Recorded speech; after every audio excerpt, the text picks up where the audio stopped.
All right. Am I on?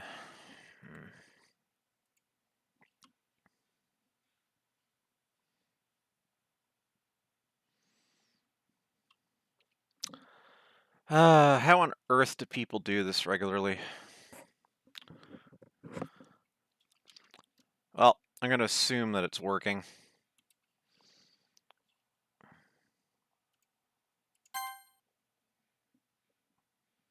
What? Oh.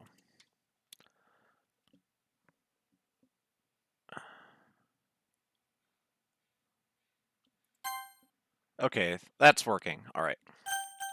That's all I wanted to know. All right. She sent me a pleasant text reminding me not to forget anything, and I reassured her.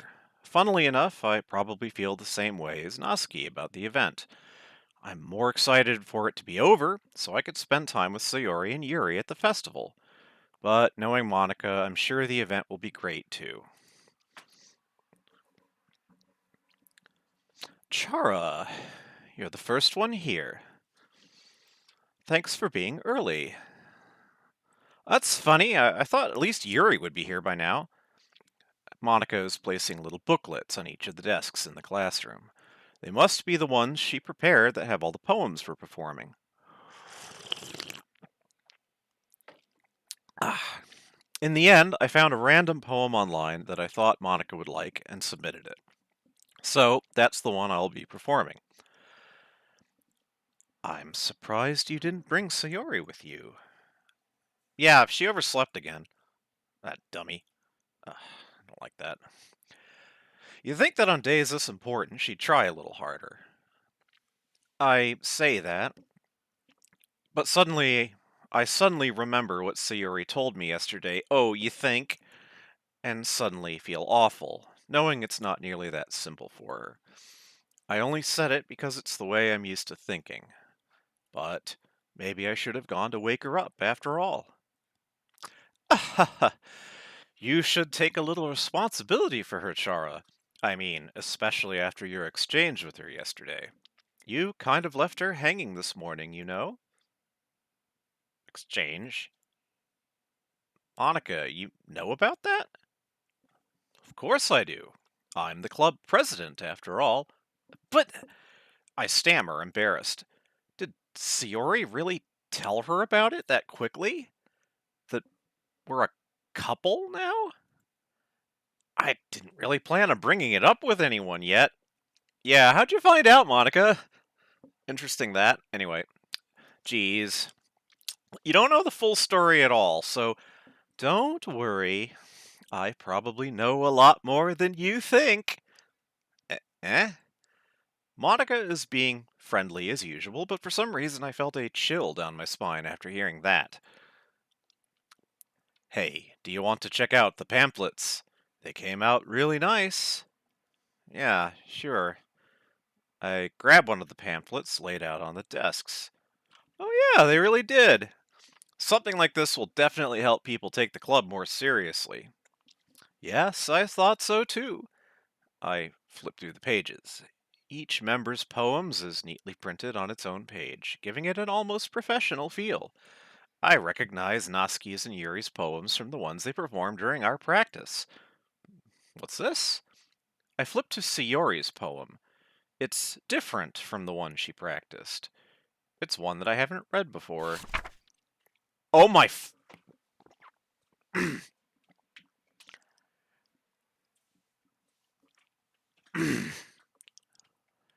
So, I'm not going to read this. I'm not going to read this verbatim. I feel like one gets the sense of it.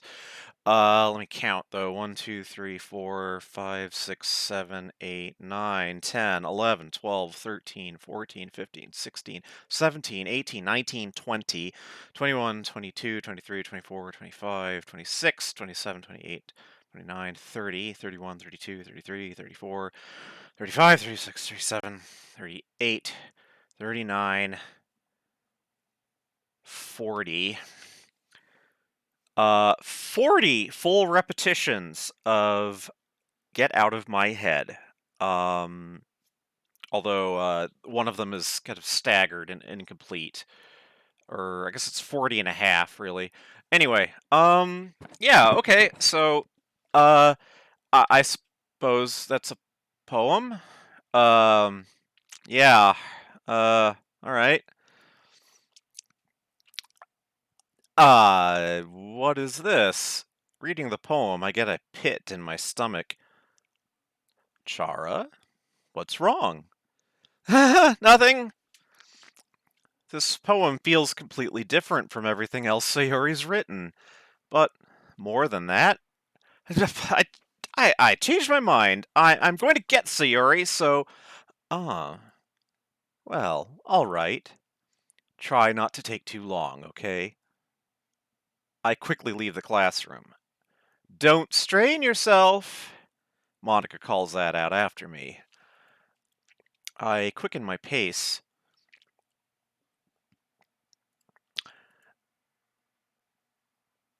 What was I thinking? I should have tried a little bit harder for Sayori. It's not a big deal to at least wait for her or help her wake up.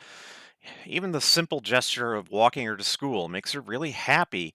Besides, I told her yesterday that things will be the same as they have always been. That's all she needs and what I want to give her. Are we coming up on it? We're coming up on it, aren't we? Anyway, I reach Sayori's house and knock on the door. I don't expect an answer, so she's not picking up her phone either. Like yesterday, I open the door and let myself in. Sayori? She really is a heavy sleeper. Swallow. Can't believe I ended up doing this after all.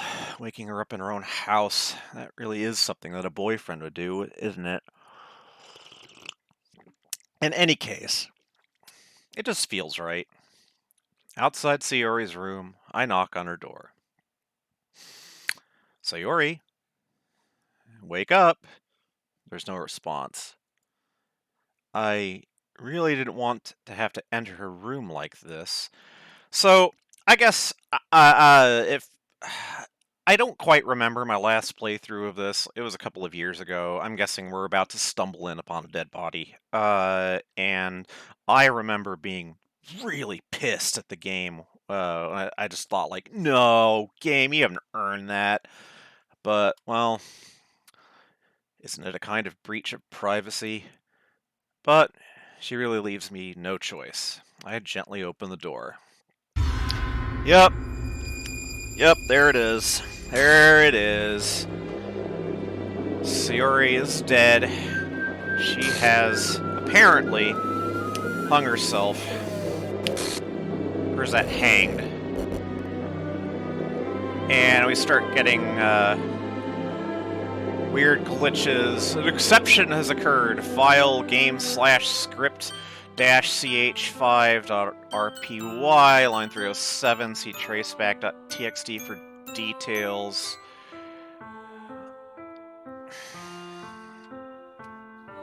Fucking game. Anyway, what the hell? What the hell? Is this a nightmare? It has to be. This isn't real. There's no way this can be real. Sayori wouldn't do this. Everything was normal up until a few days ago. So I can't believe what my eyes are showing me.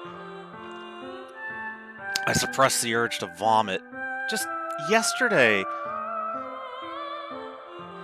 I told Sayori I would be there for her. I told her I know what's best. And that everything will be okay. And then why? Why would she do this? How could I be so helpless? What did I do wrong? A few things. Confessing to her? I shouldn't have confessed to her. That's not what Sayori needed at all. She even told me how painful it is for others to care about her. Then why did I confess to her and make her feel even worse? Why was I so selfish? This is my fault. My swarming thoughts keep telling me everything I could have done to prevent this. If I just spent more time with her, walked her to school, and remained friends with her like it has always been. Then I could have prevented this. I know I could have prevented this. Screw the literature club. Screw the festival. I just lost my best friend, someone I grew up with. She's gone forever now. Nothing I can do could bring her back. This isn't some game where I can reset and try something different. Ha. I had only one chance, and I wasn't careful enough. And now I'll carry this guilt with me until I die. Oh, longer than that. If only death ended guilt. Anyway, nothing in my life is worth more than hers. But still, I couldn't do what she needed from me. And now, I can never take it back. Never. Never. Never. Never. Never. I think I scared someone off. The end! Okay, so what have we got? Sayori has been replaced partly with a glitched out copy of Monica. And,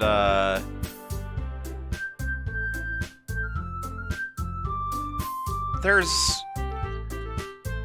Actually, it looks like there's a mix of a number of, like, all of the characters possibly are in there a little bit, because I can sort of make out a bit of Natsuki's hair, a bit of Yuri there.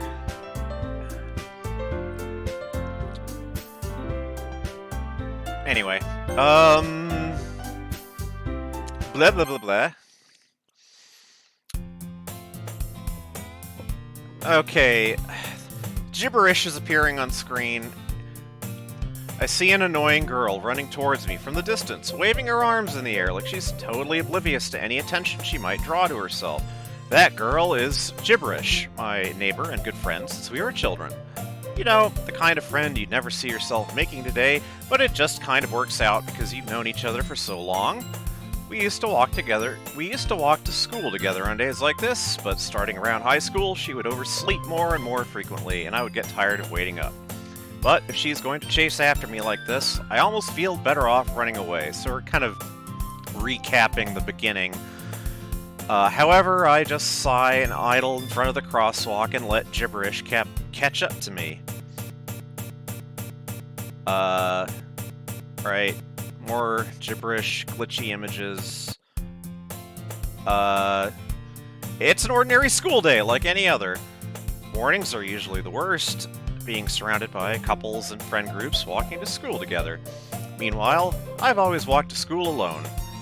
I always tell myself it's about time I meet some girls or something like that.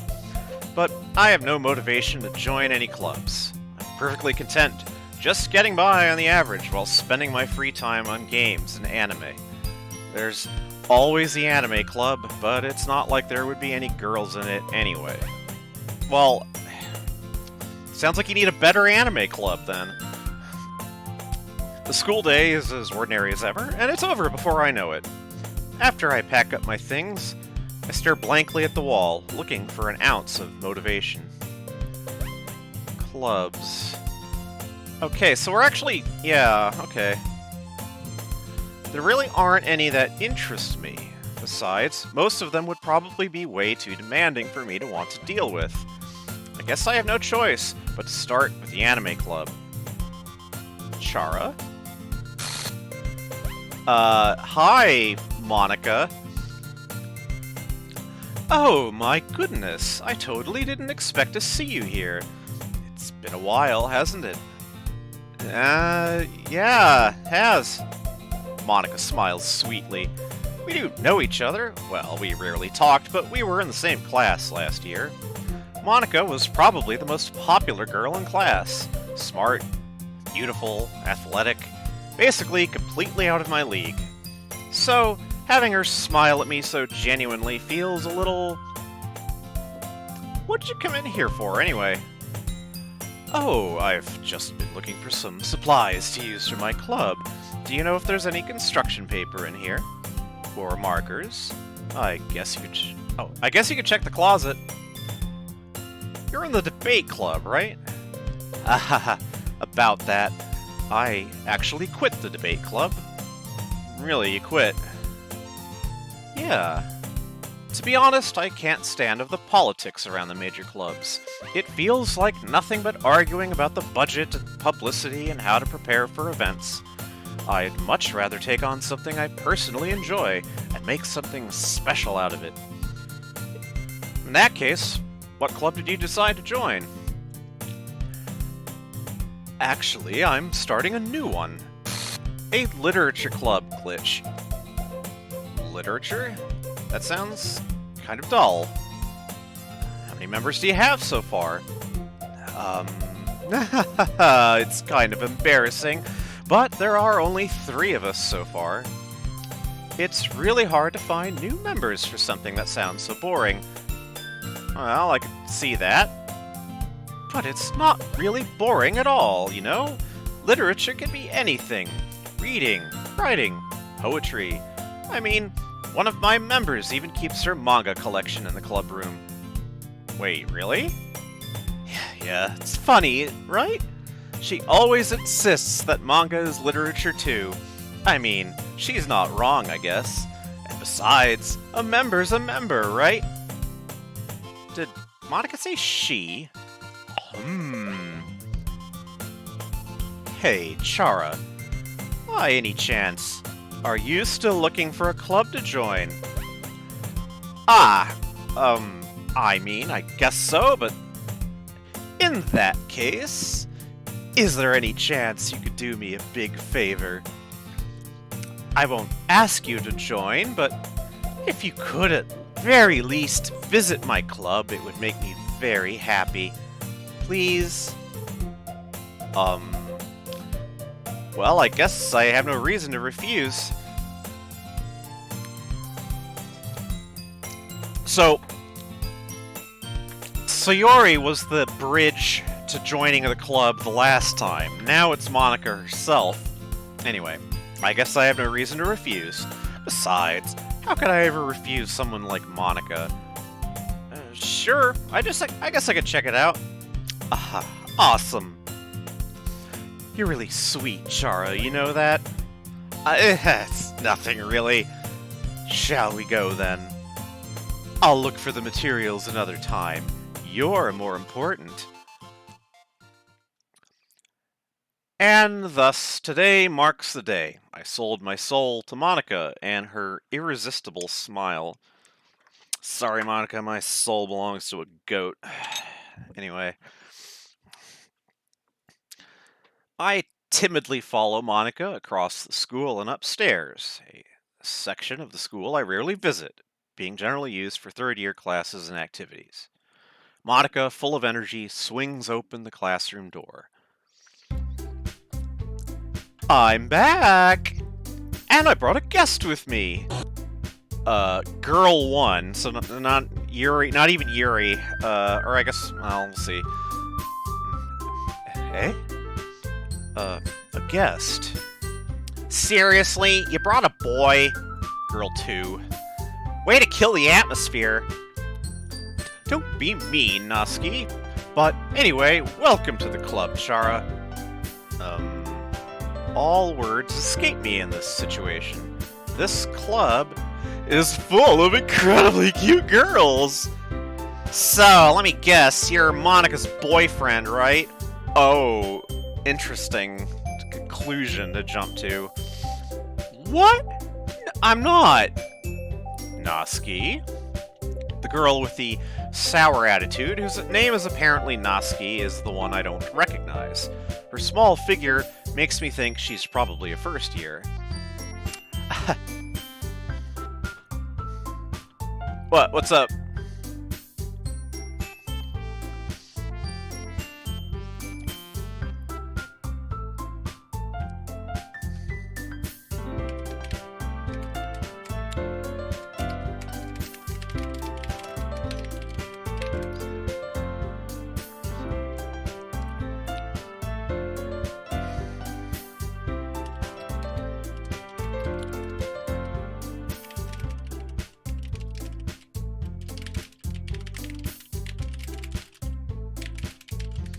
Yeah, like it's... Uh, like, yeah, like you're repeating events, but it's not the same. Exactly. Anyway, this is Noski, energetic as usual. And this is Yuri, the vice president. It's nice to meet you. Yuri, who appears comparably more mature and timid, seems to have a hard time keeping up with someone like Noski. Yeah, it's nice to meet both of you. So, I ran into Chara in a classroom, and they decided to come check out the club. Isn't that great? Wait, Monica! Didn't I tell you to let me know in advance before you brought anyone new? I was going to, well, you know. Sorry. I didn't forget that, but I just happened to run into them. Anyway. In that case, I should at least make some tea, right? Yes, that would be great. Why don't you come sit down, Chara? The girls have a few desks arranged to form a table. Yuri walks to the corner of the room and opens the closet. Meanwhile, Monica and Noski sit across from each other. Still feeling awkward, I take a seat next to Monica. So, I know you didn't really plan on coming here, but we'll make sure you feel right at home, okay? As president of the Literature Club, it's my duty to make the club fun and exciting for everyone. I'm surprised there aren't more people in the club yet. It must be hard to start a new club. You could put it that way. Not very many people are very interested in putting out all the effort to start something brand new. Especially when it's something that doesn't grab your attention, like literature. You have to work hard to convince people that you're both fun and worthwhile. But it makes school events like the festival that much more important. I'm confident that we can all really grow this club before we graduate. Right, Noski? Well, I guess. Noski reluctantly agrees. Such different girls, all interested in the same goal. Monica must have worked really hard just to find these two. Yuri returns to the table, carrying a tea set. She carefully places a teacup in front of each of us before setting down the teapot in the middle. Keep a whole tea set in this classroom? Don't worry, the teachers gave us permission. After all, doesn't a hot cup of tea help you enjoy a good book? I guess. Don't let yourself get intimidated. Yuri's just trying to impress you.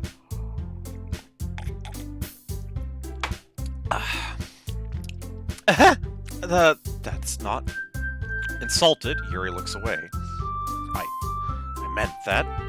You know. I believe you. Well, tea and reading might not be a pastime for me, but I at least enjoy tea. I'm glad. Yuri faintly smiles to herself in relief. So, Chara, what kinds of things do you like to read? Well, considering how little I've read in these past few years, I don't really have a good way of answering that. Manga, I mutter quietly to myself, half joking. Noski's head suddenly perks up. It looks like she wants to say something, but she keeps quiet. Not much of a reader, I guess. Well, that could change. What am I saying? I spoke without thinking, after seeing Yuri's sad smile. Anyway, what about you, Yuri? Well, let's see. Yuri traces the rim of her teacup with her finger. My favorites are usually novels that build deep and complex fantasy worlds. The level of creativity and craftsmanship behind them is amazing to me. Telling a good story in such a foreign world is equally impressive. Yuri goes on, clearly passionate about her reading. She seemed so reserved and timid since the moment I walked in, but it's obvious by the way her eyes light up that she finds her comfort in the world of books, not people. Yeah, there's a lot of repeated dialogue. But, you know, I like a lot of things. Stories with deep psychological elements usually immerse me as well. Isn't it amazing how a writer can so deliberately take advantage of your own lack of imagination to completely throw you for a loop? Anyway, I've been reading a lot of horror lately. Oh, I read a horror book once. I desperately grasped something I can relate to at the minimal level. At this rate, Yuri might as well be having a conversation with a rock. I'd expect that from you, Yuri. It suits your personality. Oh, is that so? Really? If a story makes me think or takes me to another world, then I really can't put it down. Surreal horror is often very successful at changing the way you look at the world, if only for a brief moment. I hate horror. Oh, why's that? Well, I just... Noski's eyes dart over me for a split second. Never mind. That's right, you usually like to write about cute things, don't you, Noski? What? What gives you that idea? You left a piece of scrap paper behind last club meeting. It looked like you were working on a poem called... Don't say it out loud! Give that back! Fine. Noski, you write your own poems? I guess sometimes. Why do you care? I think that's impressive. Why don't you share them sometime? No! Noski averts her eyes. You wouldn't like them. Not a very confident writer yet. I understand how Noski feels. Sharing that level of writing takes more than just confidence. The truest form of writing is writing to oneself. You must be willing to open up to your readers, exposing your vulnerabilities and showing even the deepest reaches of your heart. Do you have writing experience too, Yuri? Maybe if you share some of your work, you can set an example and help Noski feel comfortable enough to share hers. I guess it's the same for Yuri. We all sit in silence for a moment. Hey, I just got an idea. How about this? Noski and Yuri look quizzically at Monika. Let's all go home and write a poem of our own. Then, next time we meet, we'll all share them with each other. That way, everyone is even.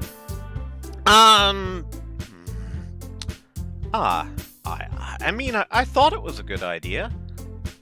Well, I think you're right, Monika. We should probably start finding activities for all of us to participate in together. I did decide to take on the responsibility of vice president, after all. I need to do my best to nurture the club as well as its members. Besides, now that we have a new member, it seems like a good step for us to take. Do you agree as well, Chara? Hold on, there's still one problem. Eh? What's that?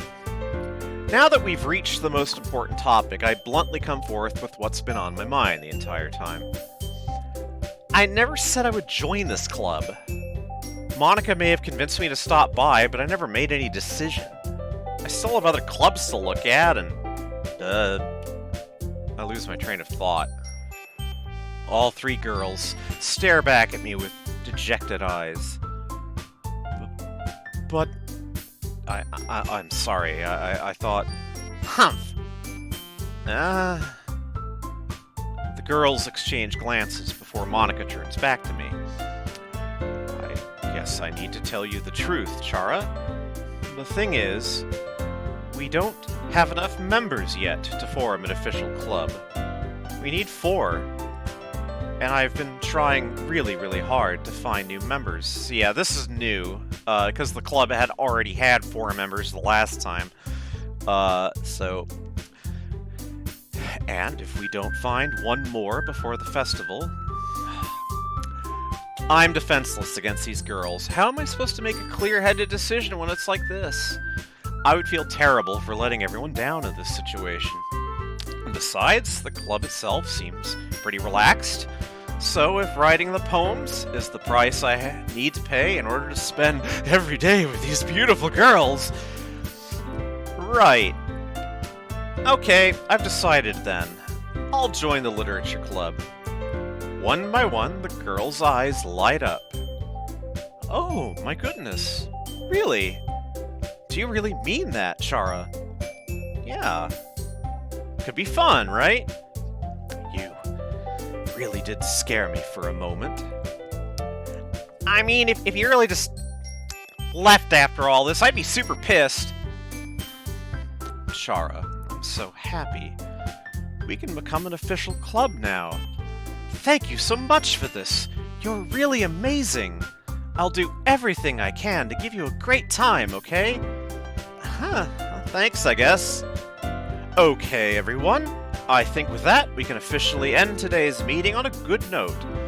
Everyone remember tonight's assignment.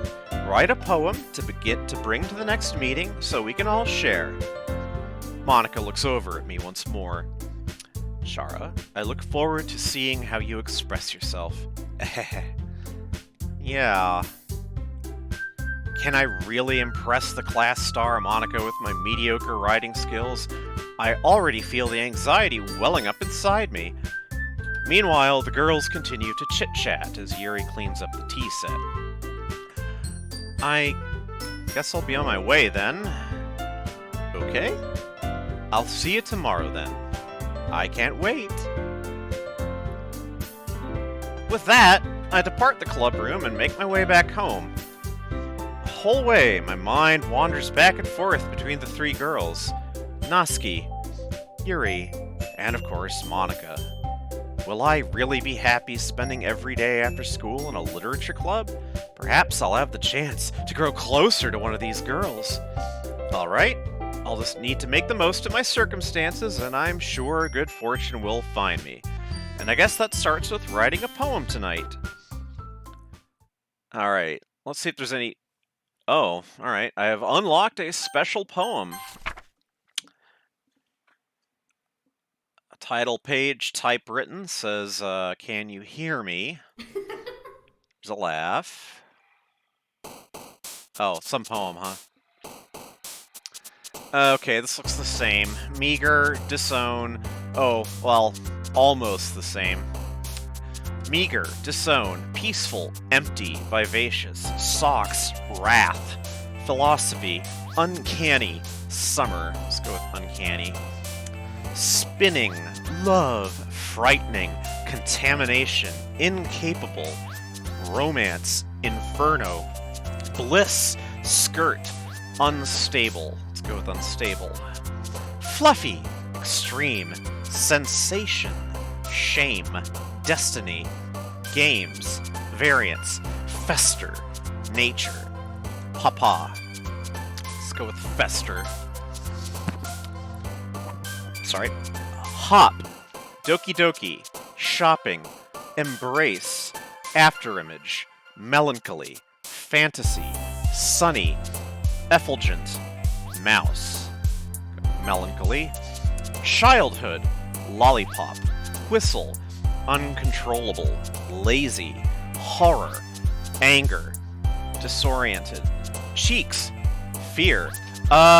It's like she never existed, I guess. Is all I can say to that.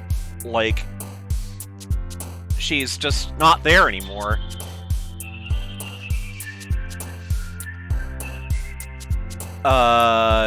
Disoriented, cheeks. I'll just go anger. Determination. I always pick that one. Ambient, flee, bubbles, extraordinary, rainbow, dream, special, tears, precious, flying.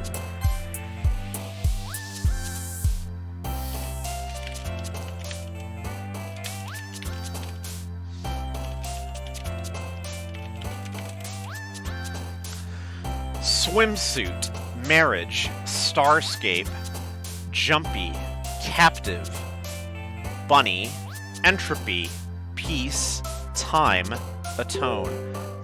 Oh yeah, we saw the dead body. Yeah. Atone.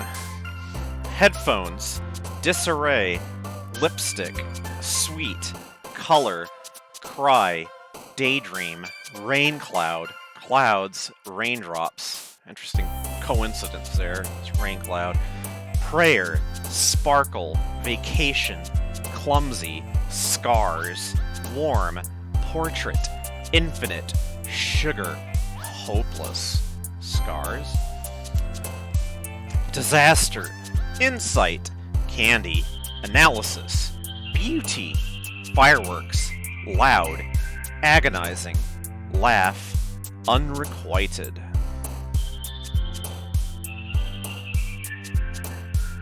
Beauty, lust, pout, depression, sing, fireflies, heart, adventure, blanket, hurt, hope, hurt. Eternity, whirlwind, nightgown, lucky, comfort, bed, cage, dance, essence, kitty. Cage. Broken, parfait, existence, happiness, strawberry, unending, vitality, sadness, wonderful, friends. Let's go broken. Question, despise, pain, unrestrained, ocean, calm, fun, death, smile, vanilla, smile. Party, dark, excitement, waterfall, climax, vibrant, incongruent, misery, intellectual, tragedy. Go waterfall. Kiss, awesome, amazing, music, holiday, tenacious, sunset, kawaii, poof, or poof, pink. Go music. Feather, puppy, graveyard, vertigo, ribbon, pleasure, sticky, aura, cute, massacre. Graveyard.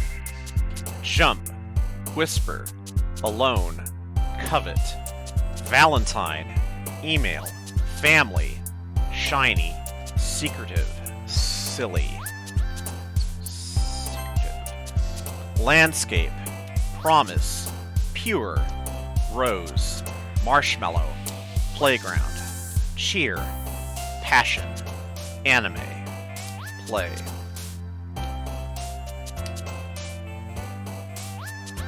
The landscape. Okay.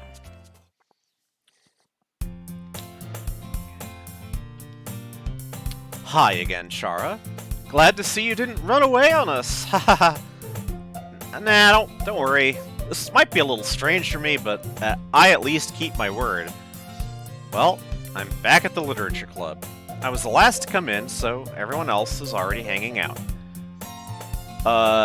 Okay, Glitchy Yuri shows up and says, Thanks for keeping your promise, Chara. I hope this isn't too overwhelming of a commitment for you. Making you dive headfirst into literature when you're not accustomed to it. Glitchy Noski says, oh, come on! Like he deserves any slack. You already had to be dragged here by Monica. I don't know if you just plan here to come out and just come here and hang out or what, but if you don't take us seriously, then you won't see the end of it. Monica appears partly in front of the text and says, Noski, you certainly have a big mouth for someone who keeps a manga collection in the club room. Something. Noski finds herself stuck between saying Monica and manga. But manga is literature! Swiftly defeated, Noski plops back into her seat. I'm sorry, Chara. We'll make sure to put your comfort first, okay? Yuri shoots Noski with a disappointed glance. Anyway, now that you're in the club and all, perhaps you might have an interest in picking up a book to read. Well, I can't really say no either way. Like you said, I'm in this club now, so it only feels right for me to do something like that, if you ask. Wait, I didn't mean it like that. don't really want to, then forget I said anything, I guess. No, it's not that, Yuri. I want to try to be a part of this club. So even if I don't read often, I'd be happy to pick up a book if you wanted me to. Are you sure? I just felt like, well, as vice president and all, that I should help you get started on something you might like. Yuri reaches into her bag and pulls out a book. I didn't want you to feel left out.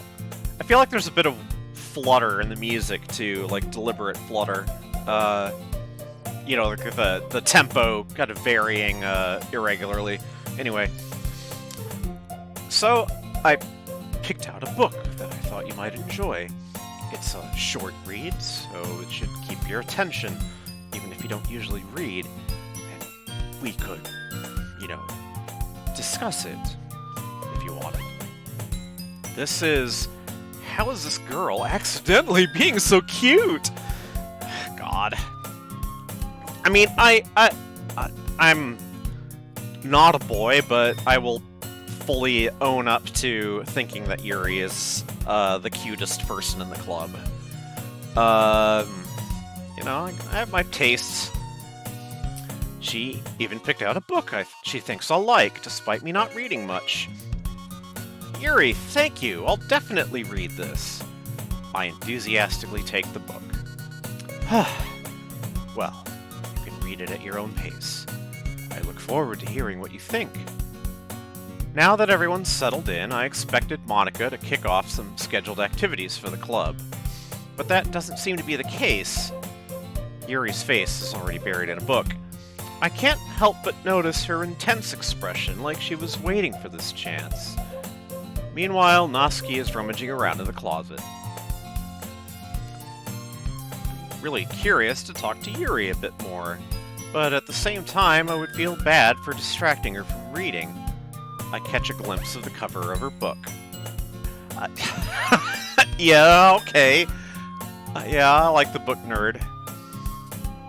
Looks like the same book that she lent to me. More than that, she seems to be on the first few pages. Crap. I think she noticed me looking at her. She sneaks another glance at me and our eyes meet for a split second. But that only makes her hide her face deeper in her book. Sorry, I was just spacing out. I muttered this, sensing I made her feel uncomfortable. Oh, it's fine. If I was focused, then I probably wouldn't have noticed in the first place. But I'm just rereading a bit of this, so... That's the book that you gave me, right? Mm-hmm. I wanted to reread some of it. Not for any particular reason. I just curious. How come you have two copies of the same book? Well, when I stopped at the bookstore yesterday... Oh, that's not what I meant. I mean, I just happened to buy two of them. Oh, I see. There's something fairly obvious here that Yuri isn't telling me, but I decide to let it go. I'll definitely start reading it soon. I'm glad to hear. Once it starts to pick up, you might have a hard time putting it down. It's a very engaging and relatable story. Is that so?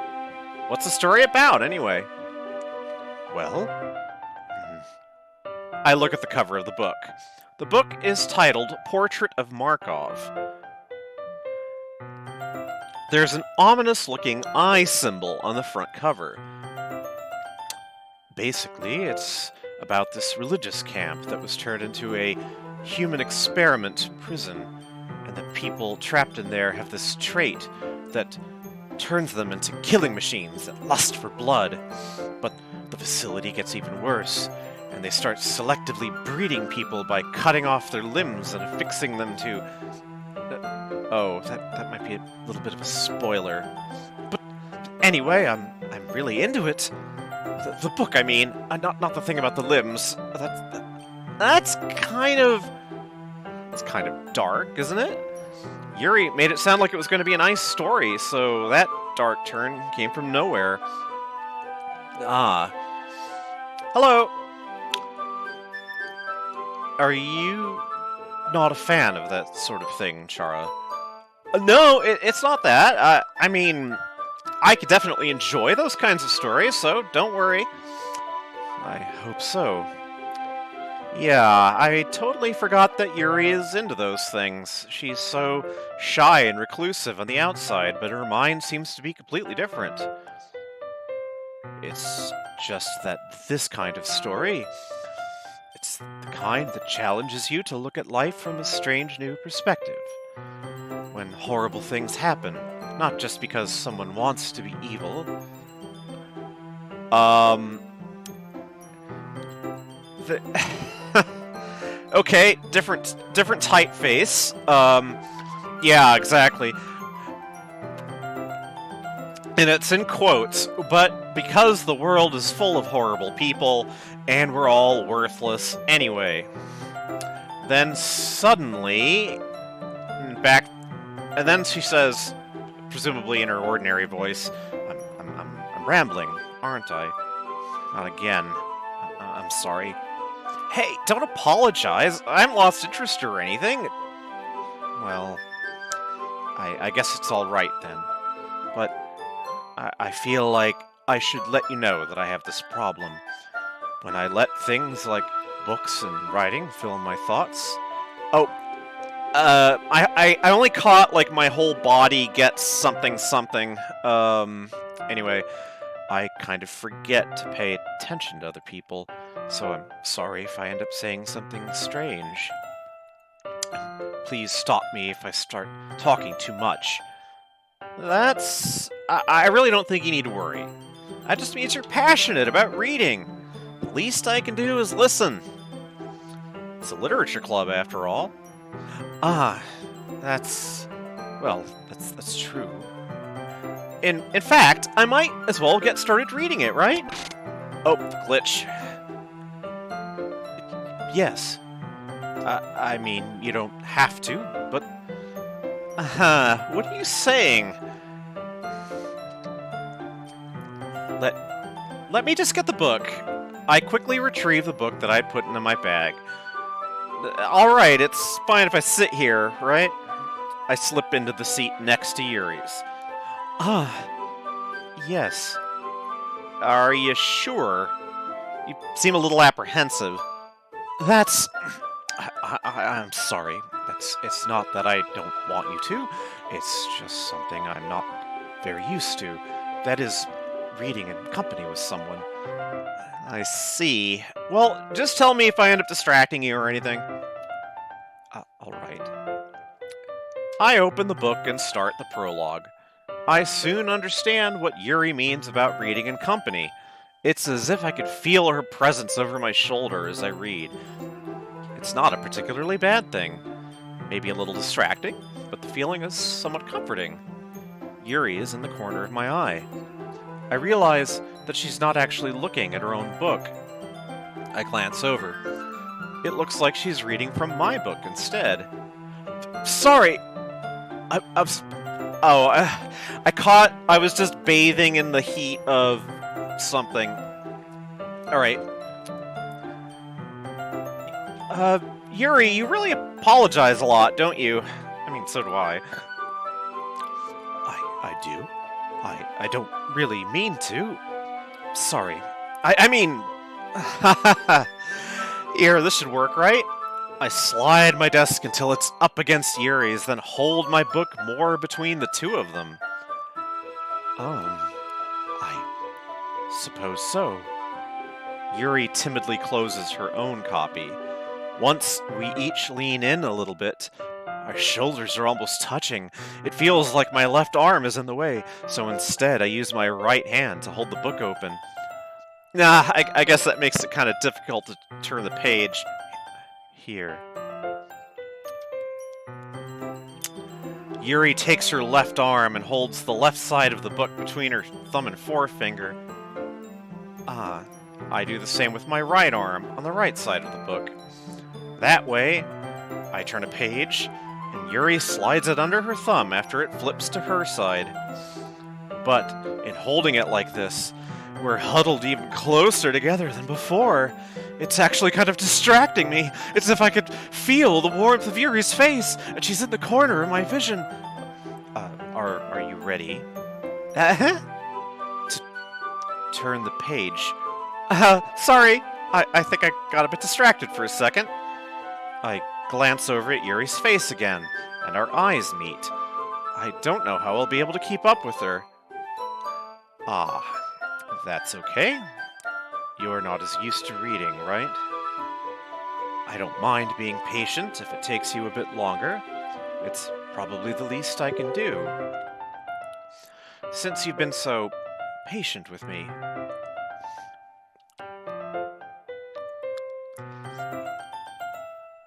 Yeah. Thanks. We continue reading. Yuri no longer asks me if I'm ready to turn the page. Instead, I just assume that she finishes the page before me, so I turn it by my own volition. We continue the first chapter in silence. Even so, turning each page almost feels like an intimate exchange. My thumb gently letting go of the page, letting it flutter over to her side as she catches it under her own thumb. Hey, Yuri, this might be a silly thought, but the main character kind of reminds me of you a little bit. No, I don't relate to this character at all. Definitely not. Really? I was just thinking the way she second guesses things she says and all that. That's what you were talking about. Sorry, I thought you meant something else about her. Something else? Never mind. We didn't even get that far yet. God, look at her face. So I don't know why that came into my head. Yuri, are you feeling alright? Yuri's been a little fidgety ever since we started reading. You could rest if you're feeling sick or something. Your breathing is a little... My breathing? Yuri puts her hands on her chest as if to feel her heartbeat. I didn't even notice. Anyway, I'm fine. I just need some water. Alright, don't push yourself. Yuri stands up and practically rushes out of the classroom. What on earth was that about? Chara? Did something happen just now? I have no idea. Yuri was acting a little strange, I guess. So, you don't know anything. Sorry, can't say I do. Are you worried about her? Oh, no, not really. I was just making sure that you didn't do anything to her. No, nothing. Don't worry. I believe you, silly. Yuri just does this sometimes, so it's nothing alarming. All right, if you say so. Anyway, sorry. Anyway, why don't we start with sharing our poems with each other? Shouldn't we wait for Yuri? Well, she might be a while, so I just figured we'd get started without her. Oh, is she just gonna, like, turn up dead in the bathroom or something like that? I don't remember the game well enough. Anyway. Is that okay? Yeah, I was just asking.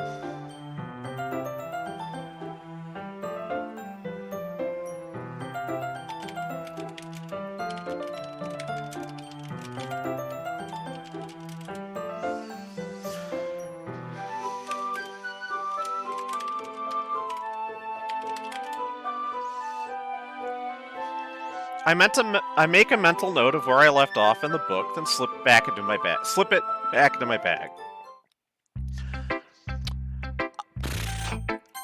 Noski first, I guess.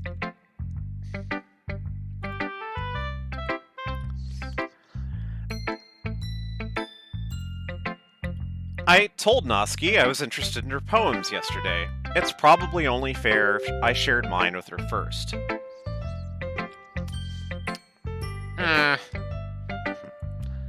Well, it's about what I expected from someone like you. That's a little blunt. Well, excuse me. It's not like I said it was bad. It just didn't evoke any emotions.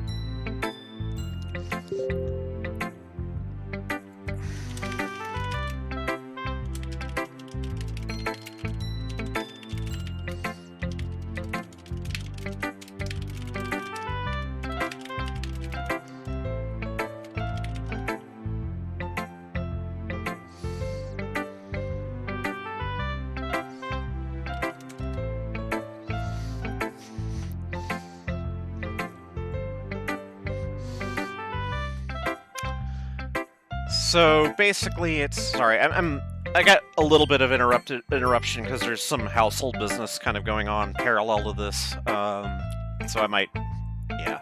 Anyway, so basically, it's not cute enough for your tastes. Do you want to get smacked? I'll pass. Well, anyway, I guess I need to show you mine. Not that you like it. That's shorter than the last one, I think. Or is it? I honestly don't quite remember. Eagles can fly, monkeys can climb, crickets can leap, horses can race, owls can seek, cheetahs can run, eagles can fly, people can try. That's about it.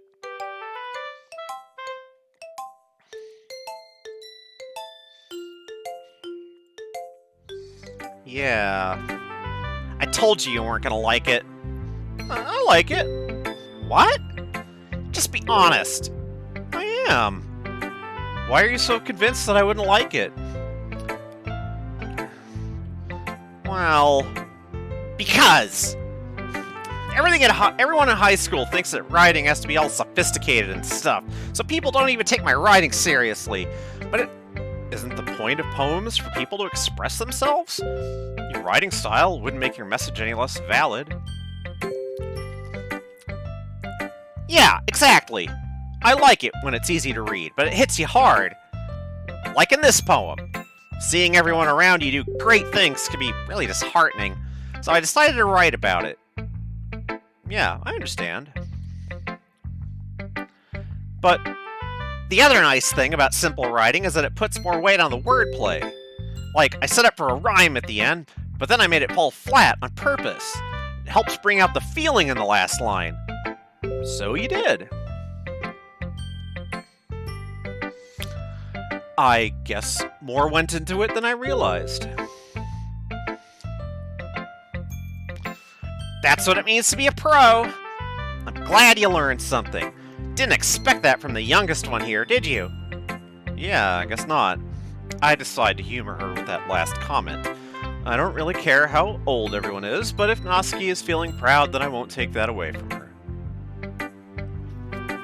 Oh, Monica.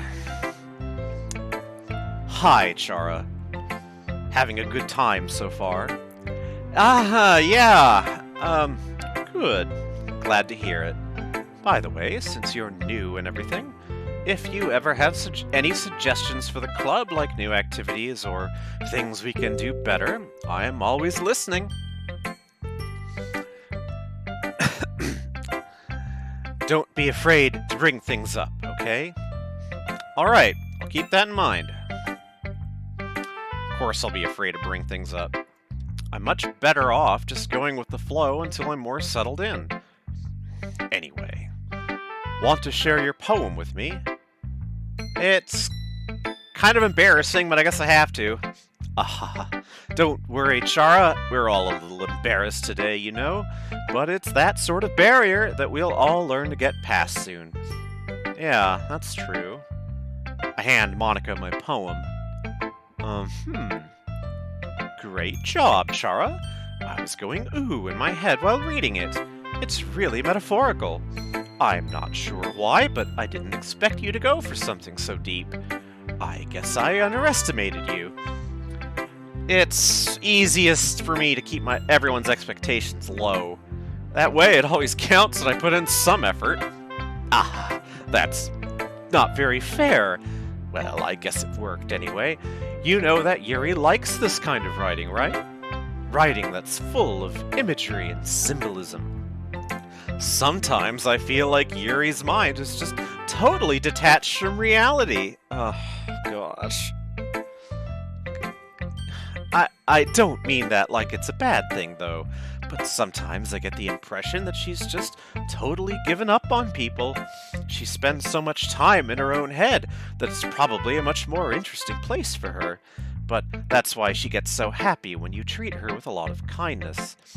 I don't think she's used to being indulged like that.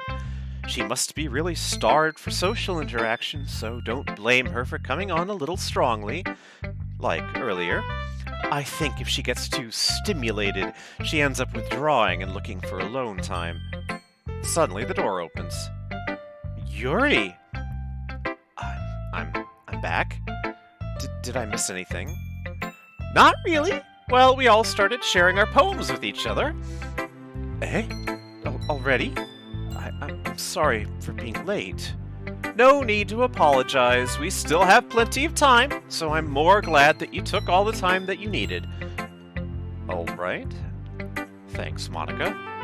I suppose I should go get my poem now. Anyway, do you want to read my poem now? Don't worry, I'm not very good. You sound pretty confident for someone who claims not to be very good.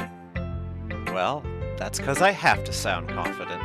That doesn't mean I always feel that way, you know? I see. Well, let's read it then. Alright, so... is this the same as before?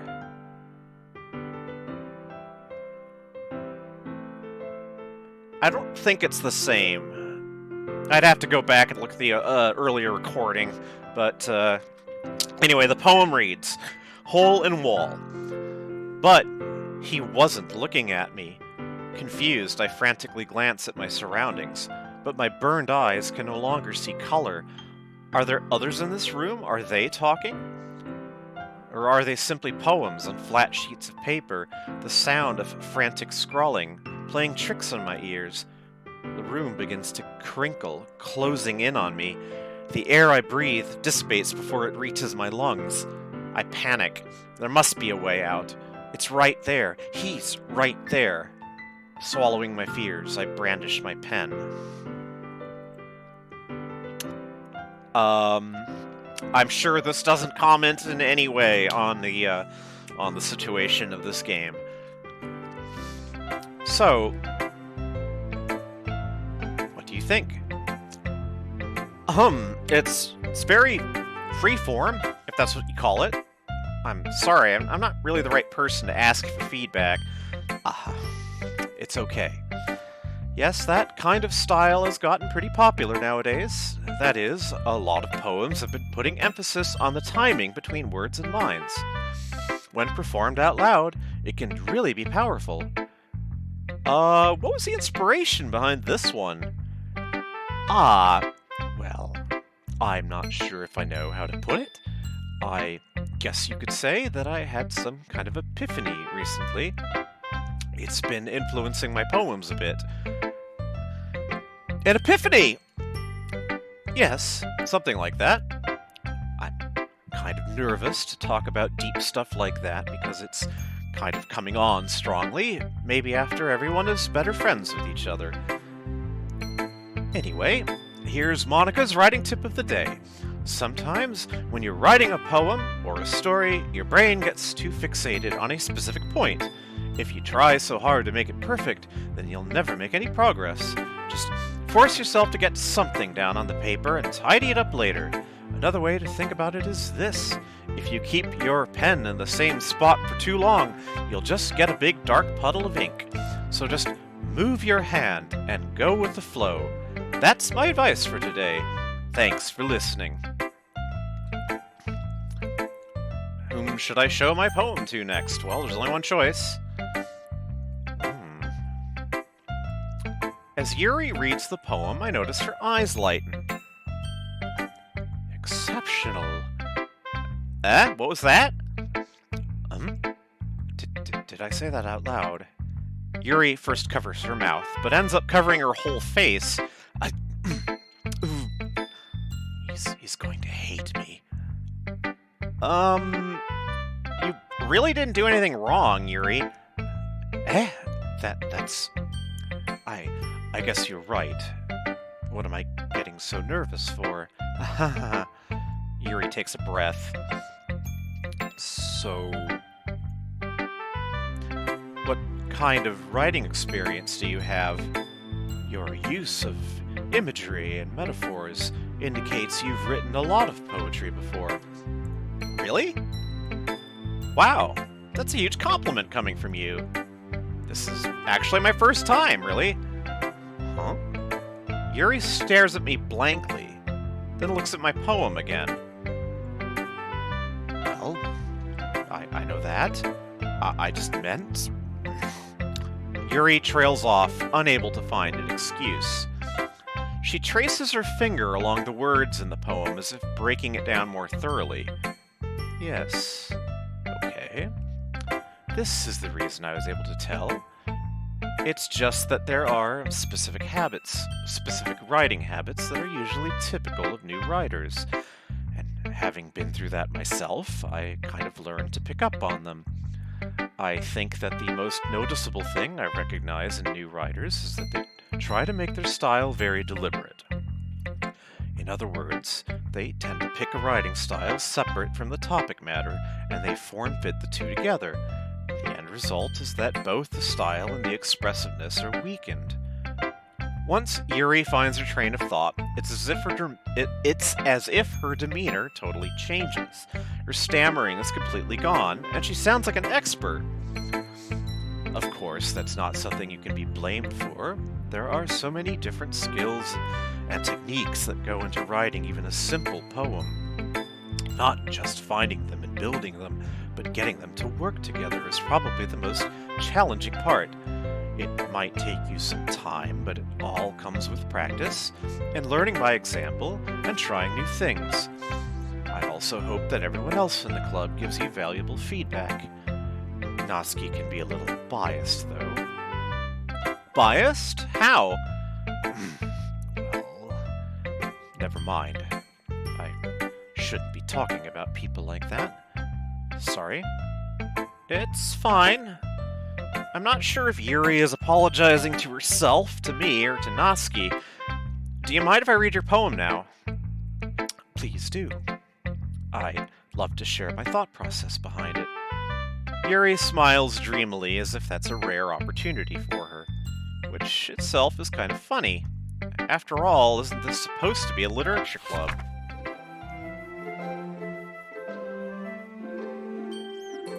Now, this is definitely shorter than the last sort of iteration.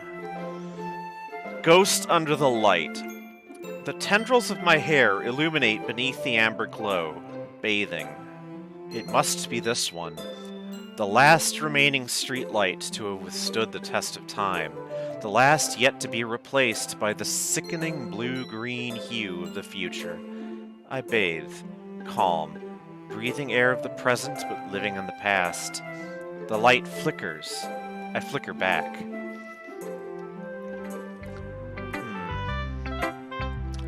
I'm sorry I have such terrible handwriting. What? I wasn't thinking that at all. But it took you a long time to read.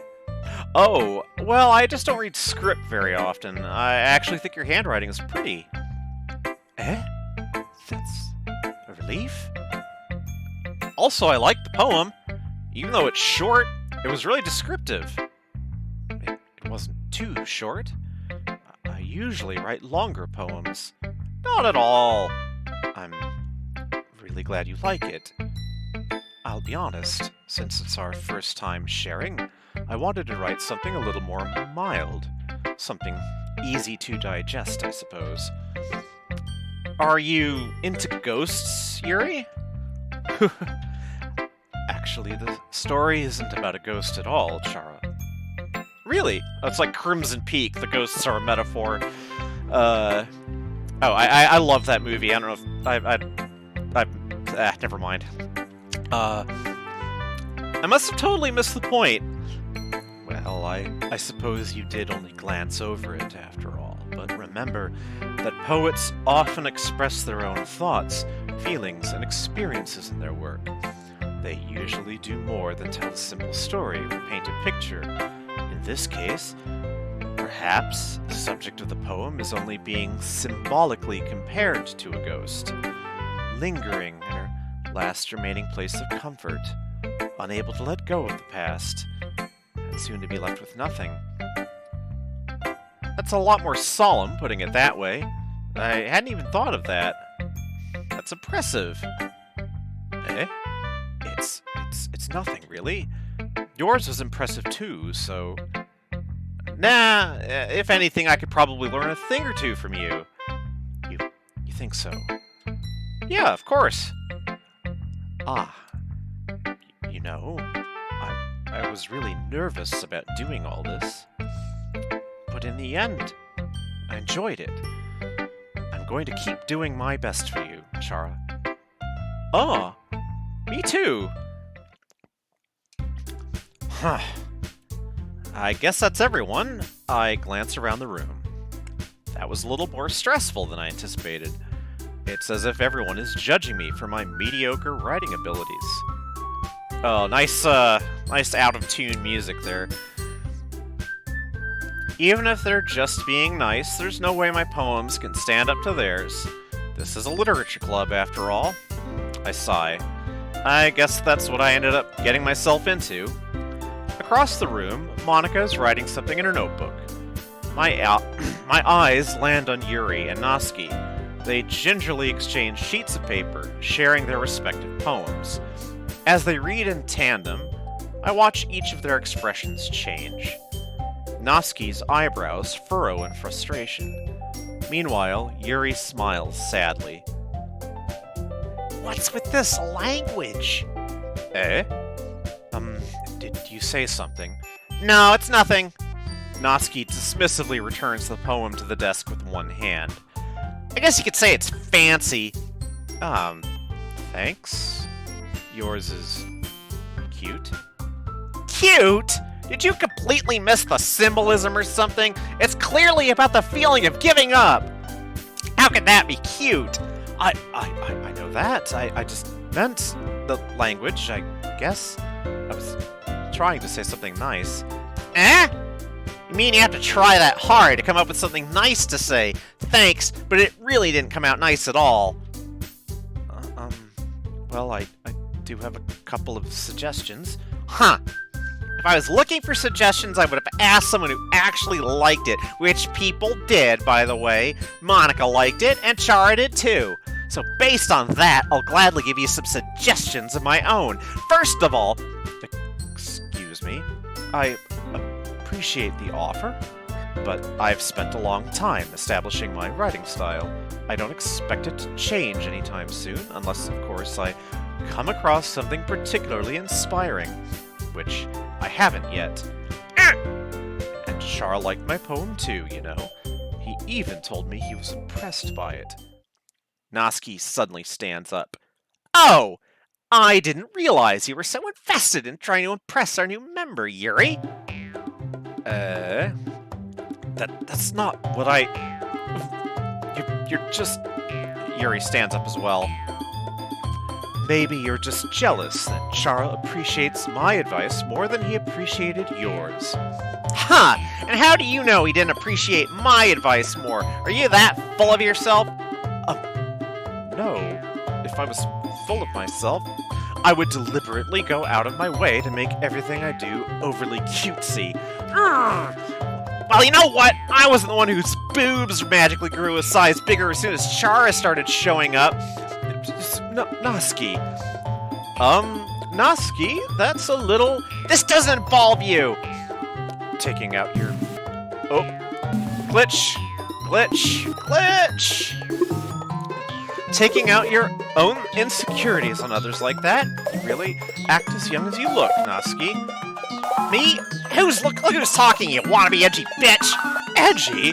Sorry that my lifestyle is too much for someone of your mental age to comprehend. Remember, Sayori had broken this up by this point. See? Just saying that proves my point. Okay. That's not a good sign, I would say.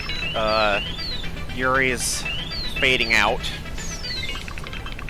Most people learn to get over themselves after they graduate middle school, you know?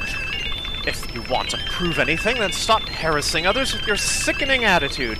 You think you can counterbalance your toxic personality just by dressing and acting cute? The only cute thing about you is how hard you try. Whoa, be careful, you might cut yourself on that edge, Yuri. Oh, my bad. You already do, don't you? Oh. Yeah, well, we had that hint, didn't we? You just accused me of cutting myself. What the fuck is wrong with your head? Yeah, go on. Let Chara hear everything you really think. I'm sure he'll be head over heels for you after this. Suddenly, Yuri turns towards me, as if she just noticed I was standing here. Chara, she's just trying to make me look bad. That's not true. She started it. Whoa. I only caught how did I get dragged something. I'll talk to Yuri. I can't talk to Yuri. This is amusing. Okay. Hi, Monica. Hi.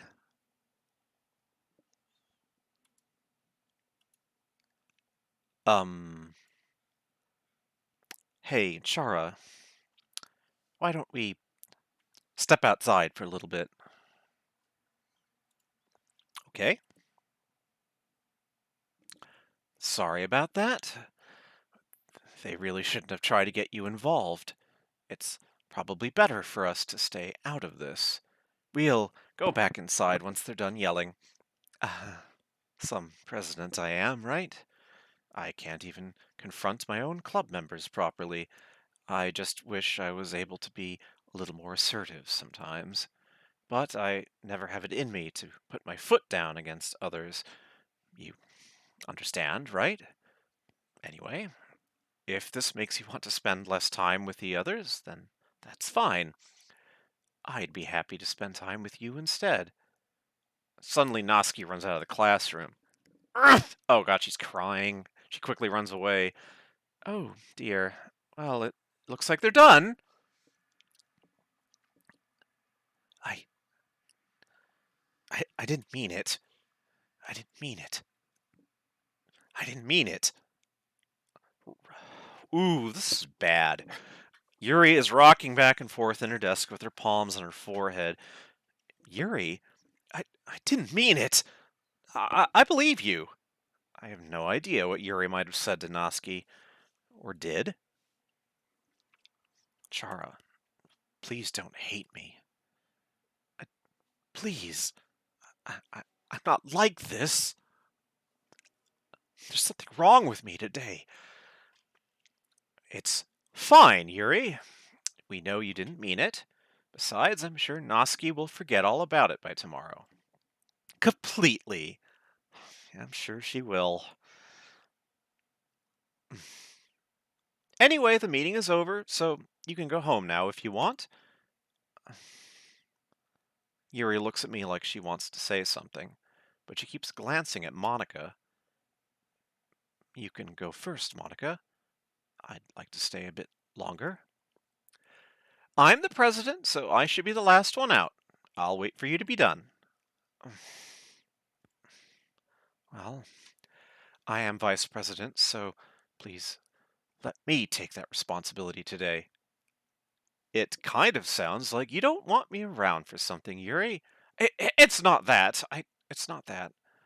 I just didn't get much of a chance to discuss my book with Chara. It would just be embarrassing with you listening. I guess I don't really have a choice, do I? I'm sorry for causing trouble, but good one, Monica. Good one. Good one.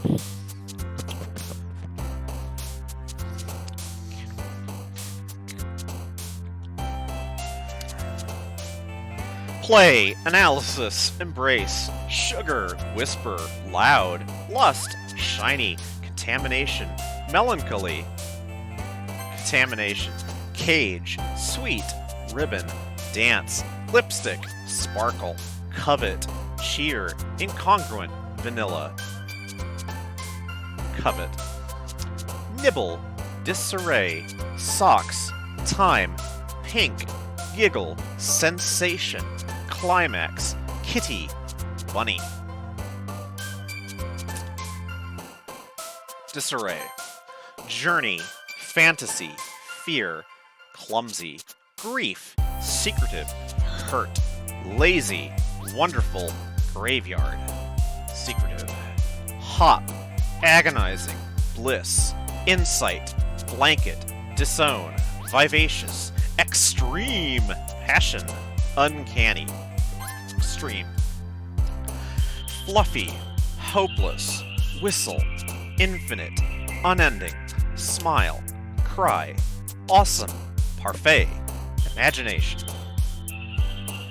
Hopeless, chocolate, fickle, cute, essence, strawberry, unrequited, alone, desire, nature, bed, whirlwind. Let's go whirlwind.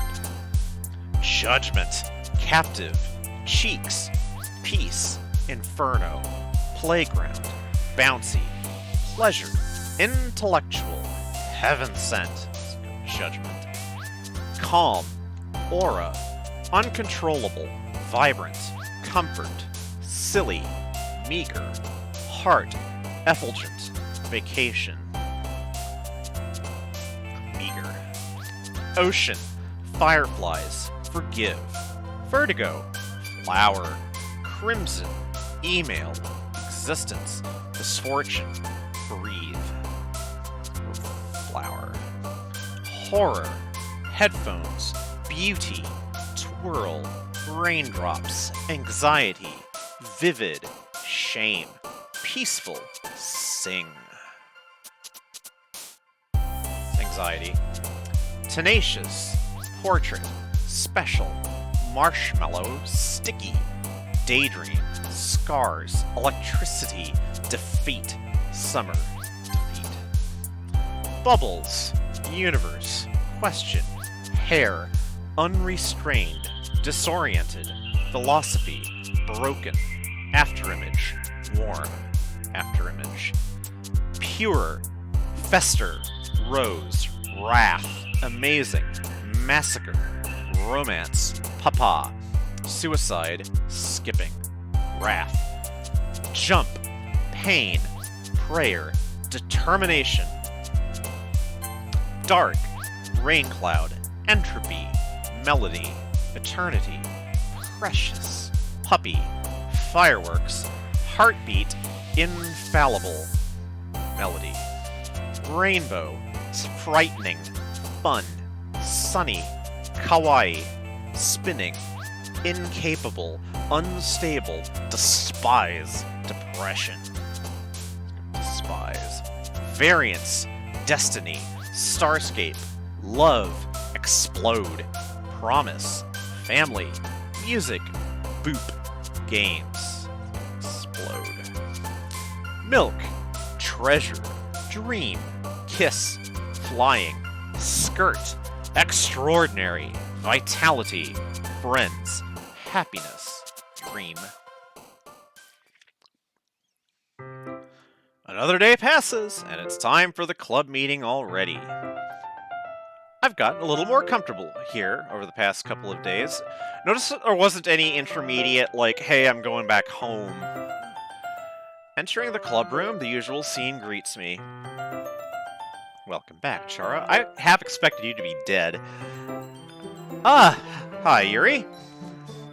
I'm not sure if it's me or if it's Yuri's expression, but the weight of yesterday's quarrel still hangs in the air a little. Yuri glances over her shoulder, looking around the room. Natsuki is reading manga at a desk. Surprisingly, Monika isn't here yet. Suddenly, Yuri takes my arm and pulls me to the corner of the room. About yesterday, really need to apologize. Nothing like that has ever happened before, and something just came over me, I guess. I wasn't acting mentally sound. Please don't think we're usually like this. Not just me, but Noski as well. Yuri, I'm happy that you were considerate and apologized. You don't have to worry too much. Even though I've only been here a couple of days, I could tell something was off yesterday. Maybe we were just a little extra sensitive because it was our first time sharing poems. But whatever it was, it didn't make me think any less of you. I had already decided that there's no way you could be a bad person. And now that you're apologizing, I know you really didn't mean it. Chara, don't say those kinds of things so frankly. They make me a little too happy. I'm really glad that you're such an understanding person. I'm really glad that you joined this club. Everything is a little bit brighter with you around, and I'm sorry, what am I saying right now? I just... Hey, have you guys seen Monica? No, I haven't. I was also kind of wondering where she was. Man, Yuri, I'm guessing you haven't either. Yuri is clearly taken aback by how calmly Noski is addressing her. No, I haven't. Jeez, this isn't like her at all. I know it's stupid, but I can't help but worry a little bit. What? Why are you looking at me like that? Noski, about yesterday, I just wanted to apologize. I promise I didn't mean any of the things that I said, and I'll do my best to stay under control from now on. So... Yuri, what the heck are you talking about? Did you do something yesterday? Oh, she really has completely been wiped, hasn't she? Jeez.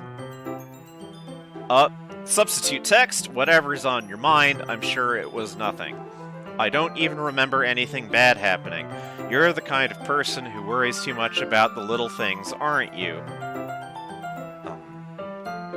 But I'll accept your apology anyway if it helps you feel better about it. Besides, it's kind of nice to hear, since I was always afraid you secretly hated me or something like that. No, not at all. I don't hate you. Well, you're kind of weird, but I don't hate you either. Noski turns to me. You're still on trial, though. Hey! Suddenly, the door swings open. Sorry, I'm super sorry. Oh, there you are. I didn't mean to be late. I hope you guys weren't worried or anything. Nah. Well, Noski was. I was not! What took you so long, anyway? Well, my last period today was study hall. To be honest, I kind of just lost track of time. That makes no sense, though. You would have heard the bell ring, at least. I must not have heard it, since I was practicing piano. Piano? I wasn't... Oh, sorry, I skipped too fast. But, I wasn't aware... Yuri says I wasn't aware that you played music. Don't give me more credit than I deserve. I guess I've been practicing for a while, but I'm still not really good yet. Still, that must require a lot of dedication. So I'm still impressed. Well, thanks, Yuri. You should play something for us sometime. That's... Monica looks at me. Well, I am working on writing a song, but it's not quite done yet. Maybe once I get it a little bit better, I will. That sounds cool. I look forward to it. Is that so? In that case, I won't let you down, Chara. Monica smiles sweetly. I didn't mean any pressure or anything like that. Don't worry. I was hoping that I could share it with you, anyway. I guess that's why I've been practicing so much recently. I see. I'm not sure if Monica was referring to the whole club or just me. In that case, best of luck. Thanks. So, I didn't miss anything, did I? No, not really. I chose not to bring up anything that the three of us talked about. Besides, Natsuki has already run off into the closet. Chara, since your compliments put me in a good mood, I was wondering if you'd like to spend some time together today. I mean, in the club. Yeah, definitely. I plan on it anyway. Okay, can we start now? Let's find a place to sit. Um, I'm being a little forceful, aren't I? I'm sorry. My heart just won't stop pounding for some reason. I guess that's why they call it Doki Doki Literature Club. Don't worry about it. If anything, it's nice to see you have so much energy. Yeah, but I need to try to calm down. I won't be able to focus on reading like this. Take your time. Yuri takes a deep breath and pulls a copy of the book out of her bag. Actually, I have a request. Do you mind if I make some tea first? Not at all! Thanks very much. If there's one thing that could make my reading time here any better, it's a nice cup of tea. Not to mention for yourself as well. Yuri stands up and makes her way to the closet. I follow and watch as she retrieves a small water pitcher from the shelf, the kind with a filter inside. Can you hold this for a second? Sure. Yuri hands me the water pitcher and also fetches an electric kettle.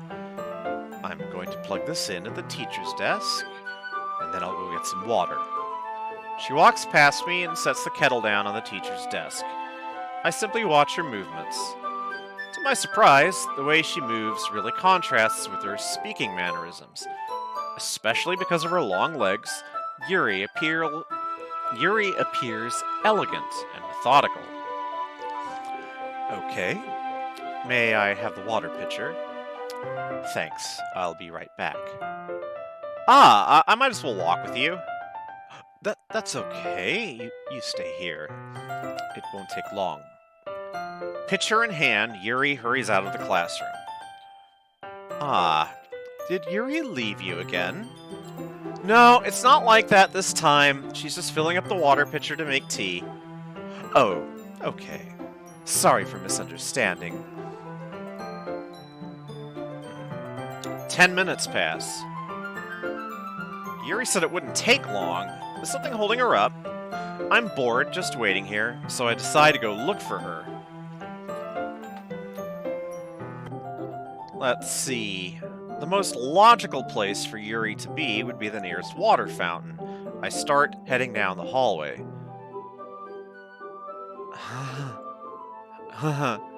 What's that noise?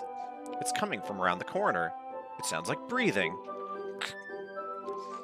A sharp inhale, like someone is sucking the air through their teeth. I guess like... Are they in pain? I reach the corner and peer around it. Yuri? Whoa! Oh! Everything is being rewound, real quick, and suddenly we're back in the classroom. Yuri says she's back. Thanks for waiting patiently. Chara, do you like oolong tea? Which, by the way, happens to be my favorite. I'm not too fond of green or black, but oolong just seems to hit about the right balance. Anyway, yeah. Anything is fine. Very well. Yuri sets the temperature on the kettle to 200 degrees. Now it's time to get the teapot. You really do this properly, don't you? Of course. I shouldn't do any less when I'm making tea for others. Even if I'm not an expert on tea or anything. In that case, you'll only be even more impressed. Perhaps I will. Yuri fetches the teapot and begins measuring the tea leaves. To my surprise, she even starts humming to herself a little bit. You must be in a good mood now. Is that so? I was letting it show, and you noticed. I was doing a bit of thinking, and I decided that I would try expressing myself a little bit more. Turns out, it's not very hard for me to do. When it's you who's around, anyway. Ah, that's great, Yuri. Just don't push yourself too much. You're always worrying about me, Chara. It's very endearing. That's... Yuri wasn't kidding. I don't even know if I could keep up with this. I watch Yuri pour a cup of tea for each of us. Chara, I have another request. Do you mind if we sit on the floor today? Eh? Why's that? It's a little bit easier on my back. I can read with my back against the wall rather than bending over at my desk. Oh, sorry, I didn't realize. No worries. I just have back pain fairly regularly, so I do my best to manage it. Is that so? I wonder why that is. It's most likely because your posture, right? Always hunched over like that while reading. Yes, I have terrible reading posture, so that's why we should sit on the floor. Fair enough. I'll go ahead and get the book. I retrieve the book from my bag. Ah, I have some chocolate as well. Of course I would. It's a bag of small chocolate candies. I take it since it'll go well with the tea. Yuri and I then sit against the wall, teacups at our sides. As if in sync, we assume the same reading position as last time, each holding one half of the book. Except, this time, our bodies are even closer to each other. I can't see too well. Yuri slides closer until our shoulders are touching. How am I supposed to focus on reading like this? Yuri was always kind of cute, but when she's being less apprehensive, it's almost more than I can handle. Your teacup. Yuri hands me my teacup. Holding it with my hand that's not holding the book, I end up in a position that makes it even harder to focus. Because now I need to worry about making sure I don't accidentally touch her chest. Meanwhile, Yuri hasn't noticed a single thing. She wears her intense reading expression, and I can only presume that the world around her has faded away. I use all of my willpower to focus. No one's died yet, but, yeah. Were you here when, Yuri was, like, out in the hall crying or something, and then all of a sudden it just rewinds and she's back in the classroom? You might have missed that. So, I use all of my willpower to focus on reading. After a few minutes, I finally managed to relax a little. I put the teacup between my legs and fumble with the chocolate wrapper. Ah, sorry. I briefly let go of the book to finish opening the wrapper. You can have as much as you want. Ah, that's okay. I won't take any. Are you sure? Well, if I touch it, then it might get smudges on the pages. Oh, you're right. I didn't even think about that. My bad. No need to apologize. I'll hold the book, okay? Are you sure? Of course. Yuri opens the book with both hands. She holds it so that I don't have any harder of a time reading from it. But as a result, her left arm is practically resting on top of my leg. Well, in that case, Yuri is already totally focused on reading again. I take a chocolate candy and pop it into my mouth. Then I take another chocolate and I hold it up to Yuri. She doesn't even look away from the book. She simply parts her lips as if the situation was completely natural. But that means I can't stop here. I apprehensively place the chocolate in her mouth. Just like that, Yuri closes her lips over it. Yuri's expression suddenly breaks. Did I just... Yuri looks at me like she needs to confirm what just happened. Chara, sorry. I guess I shouldn't have done that. Yuri starts to breathe heavily. I can't. Chara! Suddenly, Yuri forcefully grabs my arm and jerks me to my feet. My teacup gets knocked over. Chara! My heart. Oh, I guess she shoved me into the closet. Appropriately enough. My heart won't stop pounding, Chara. I can't calm down.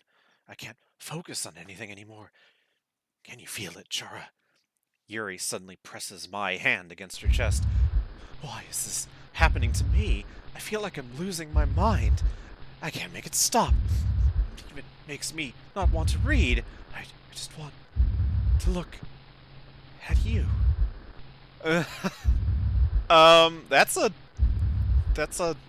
That's an expression. Huh.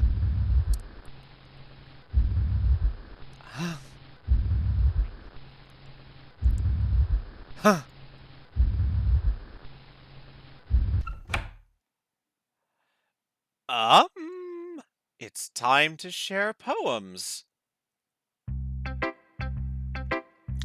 I need to get a drink at this point. I'll be back in a few minutes.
Okay.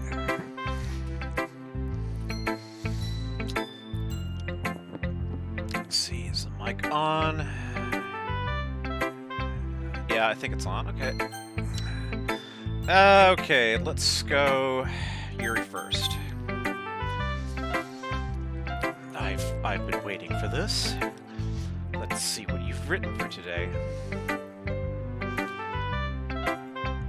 Yuri stares at the poem with a surprised expression on her face. Do you like it? Chara, this one might be even better than yesterday's. How did you even pick up on this so quickly? Just yesterday, I was telling you the kind of techniques worth practicing. Maybe that's why. You did a good job explaining. I really wanted to try giving it more imagery. Yuri visibly swallows. Even her hands appear sweaty. That makes me so happy. It's so amazing to feel like I'm valued, Chara. Everything that you write is a treasure to me. My heart pounds just holding it. I want to write a poem about this feeling. Is that bad, Chara? I'm not being weird, right? I'm having a harder time than usual at concealing my emotions. I'm kind of embarrassed, but right now. I just want you to read my poem too, okay? It's... Huh. Alright. Wheel. A rotating wheel, turning an axe, grinding, bolt head, linear gearbox, falling sky, 7 holy stakes, a docked ship, a portal to another world, a thin rope tied to a thick rope, a torn harness, parabolic gearbox, expanding universe, time controlled by slipping cogwheels, existence of God, swimming with open water in all directions, drowning, a prayer written in blood. Oh, I noticed the paper's stained too. Um, a prayer written in blood, a prayer written in time-devouring snakes with human eyes, a thread connecting all living human eyes, a kaleidoscope of holy stakes, exponential gearbox, a sky of exploding stars, God disproving the existence of God, a wheel rotating in 6 dimensions, 40 gears and a ticking clock, a clock that ticks 1 second for every rotation of the planet, a clock that ticks 40 times every time it ticks a second time, sorry, a clock that ticks 40 times every time it ticks every second time, a bolt head of holy stakes tied to the existence of a docked ship to another world, a kaleidoscope of blood written in clocks, a time-devouring prayer connecting a sky of 40 gears and open human eyes in all directions, breathing gearbox, breathing bolt head, breathing ship, breathing portal, breathing snakes, breathing God, breathing blood, breathing holy stakes, breathing human eyes, breathing time, breathing prayer, breathing sky, breathing wheel. Uh, that's a thing.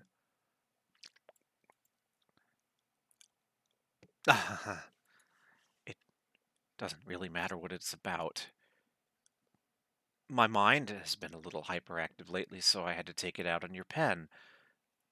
Uh, that is a pen fell out of your backpack yesterday, so I took it home for safekeeping, and I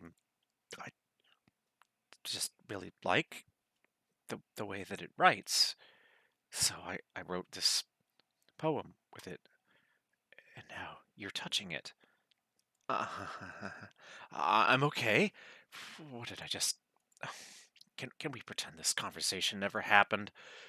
You could keep the poem, though. That was normal. Okay. Noski? Huh. I liked your last one better. Oh, really? Oh, yeah. I could tell you were a little more daring with this one, but you're really not good enough for that yet. It fell flat. That may be true, but I just wanted to try something different. I'm still figuring all this out. Fair enough. You're still new to this, so I wouldn't expect you to find your style right away. I mean, everyone in the club writes really differently from each other. Maybe you'll find a little influence from all of us. For instance, I noticed that you were spending some time with Yuri today. Not that I care who you spend your time with. After all, I was taught never to expect anything from anybody. So it's not like I was waiting for you or anything. Still, you should at least look over my poem. You'd probably be able to learn something from it.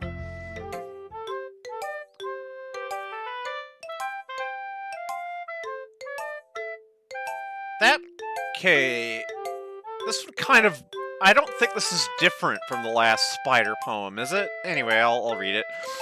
Amy likes spiders. You know what I heard about Amy? Amy likes spiders. Icky, wriggly, hairy, ugly spiders. That's why I'm not friends with her. Amy has a cute singing voice. I heard her singing my favorite love song. Every time she sang the chorus, my heart would pound to the rhythm of the words. But she likes spiders. That's why I'm not friends with her. One time, I hurt my leg really bad. Amy helped me up and took me to the nurse. I tried not to let her touch me. She likes spiders, so her hands are probably gross. That's why I'm not friends with her. Amy has a lot of friends. I always see her talking to people. She probably talks about spiders. What if her friends start to like spiders too? That's why I'm not friends with her. It doesn't matter if she has other hobbies. It doesn't matter if she keeps it private. It doesn't matter if it doesn't hurt anyone. It's gross. She's gross. The world is better off without spider lovers, and I'm gonna tell everyone. Not bad, right? It's quite a bit longer than yesterday's. Yesterday's is way too short. I was just warming up. I hope you didn't think that was the best I could do. No, of course not. Anyway, the message is pretty straightforward in this poem. I doubt I have to explain it. Like, anyone would agree that the subject of this poem is an ignorant jerk. Everyone has some kind of weird hobby or a guilty pleasure, something that you're afraid if people find out they make fun of you or think less of you. That just makes people stupid. Who cares what someone likes, as long as they're not hurting anyone, it makes them happy. I think people really need to learn to respect others for liking weird things.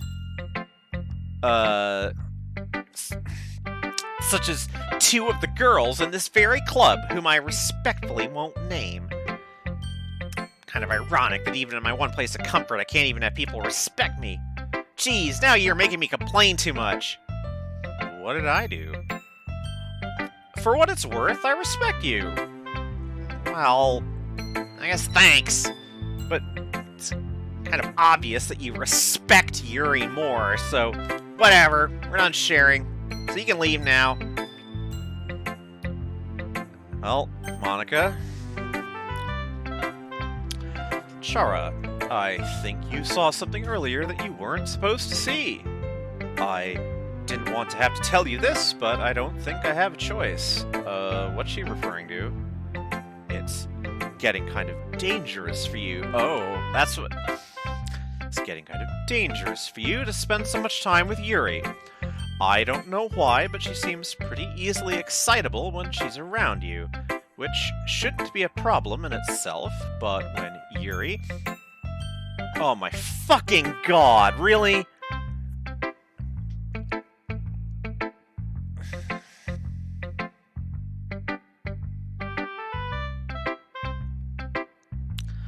But when Yuri gets too excited, she finds a place to hide and starts cutting herself with a pocket knife. Thanks for that information, Monica. Very respectful of you. Isn't that kind of messed up? She even brings a different one to school every day, like she has a collection or something. I mean, it's definitely not because she's depressed or anything like that. I think she just gets some kind of high from it. Monica, I want to punch you in the face right now. I really do. I gotta be honest. I'm not even gonna read that fucking line. Anyway, the point is, you've been kind of enabling her. I'm not saying it's your fault, though, but I guess that's why I had to explain it all to you. So I think if you keep your distance, that would probably be best for her. While you're at it, don't be shy to spend a little more time with me. To put it lightly, I at least have it together in the head. Yeah. And I know how to treat my club members. But anyway, you want to read my poem now? Not really, Monica. I like the way this one turned out, so I hope you do too.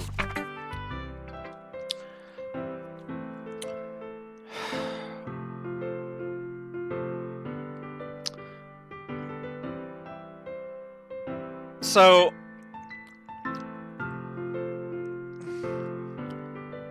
yeah, like, Monica is just, like... I mean, the thing is, we kind of know what's going on here. I mean, we've, previous experience of this game. But, the manipulation is just, like... It's hard to take. Anyway, save me. The colors, they won't. Bright, and then beat... So, it's, bright, beautiful colors, flashing, expanding, piercing, red, green, blue, an endless cacophony of meaningless noise. But letters are dropped randomly. It's... the noise, it won't stop. Violent, grating waveforms, squeaking, screeching, piercing, sine, cosine, tangent. Like playing a chalkboard on a turntable, like playing a knife on a breathing rib cage. That's Okay, an endless, presumably poem of meaningless with dropped words. Oh, it says delete her at the end. Gee, I wonder whom she's referring to.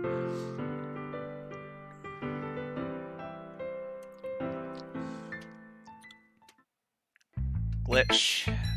Sorry, I know it's kind of abstract. I'm just trying to, well, never mind, more glitch.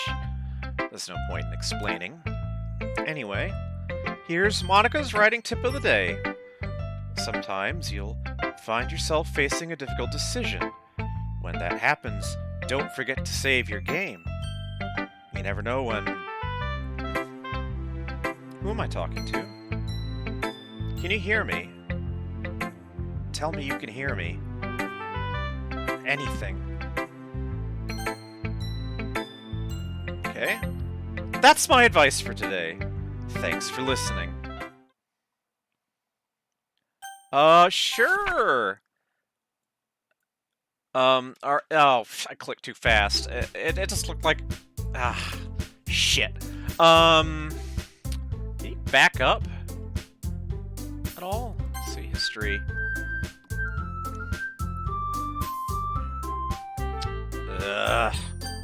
Anyway.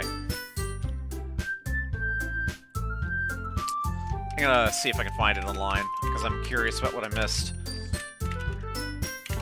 Club special poem. Here we go.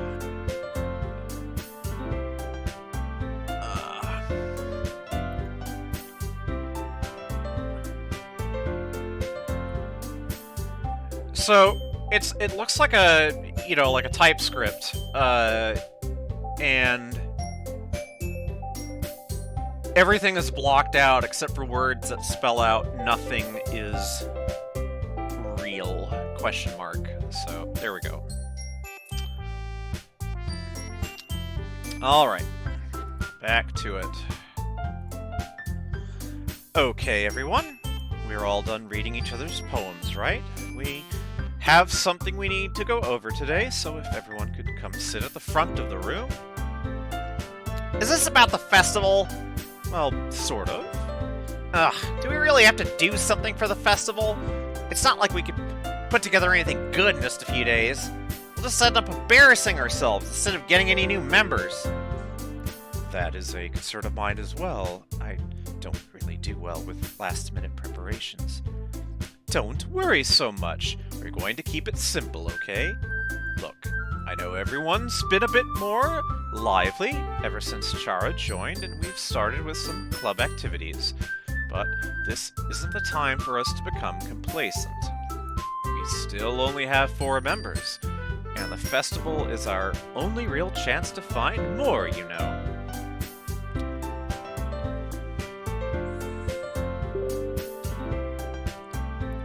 Yeah, I mean, that's the thing, like, Monica is, what, 15 or something? Like, I don't know how old she's supposed to be.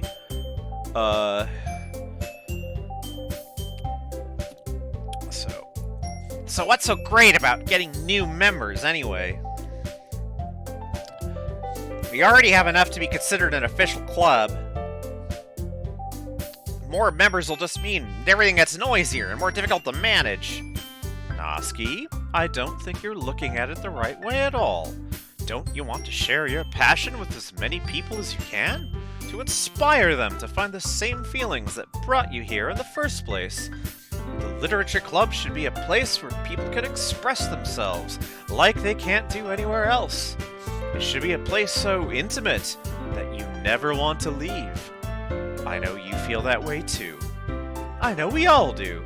So that's why we should work hard and put something together for the festival, even if it's something small.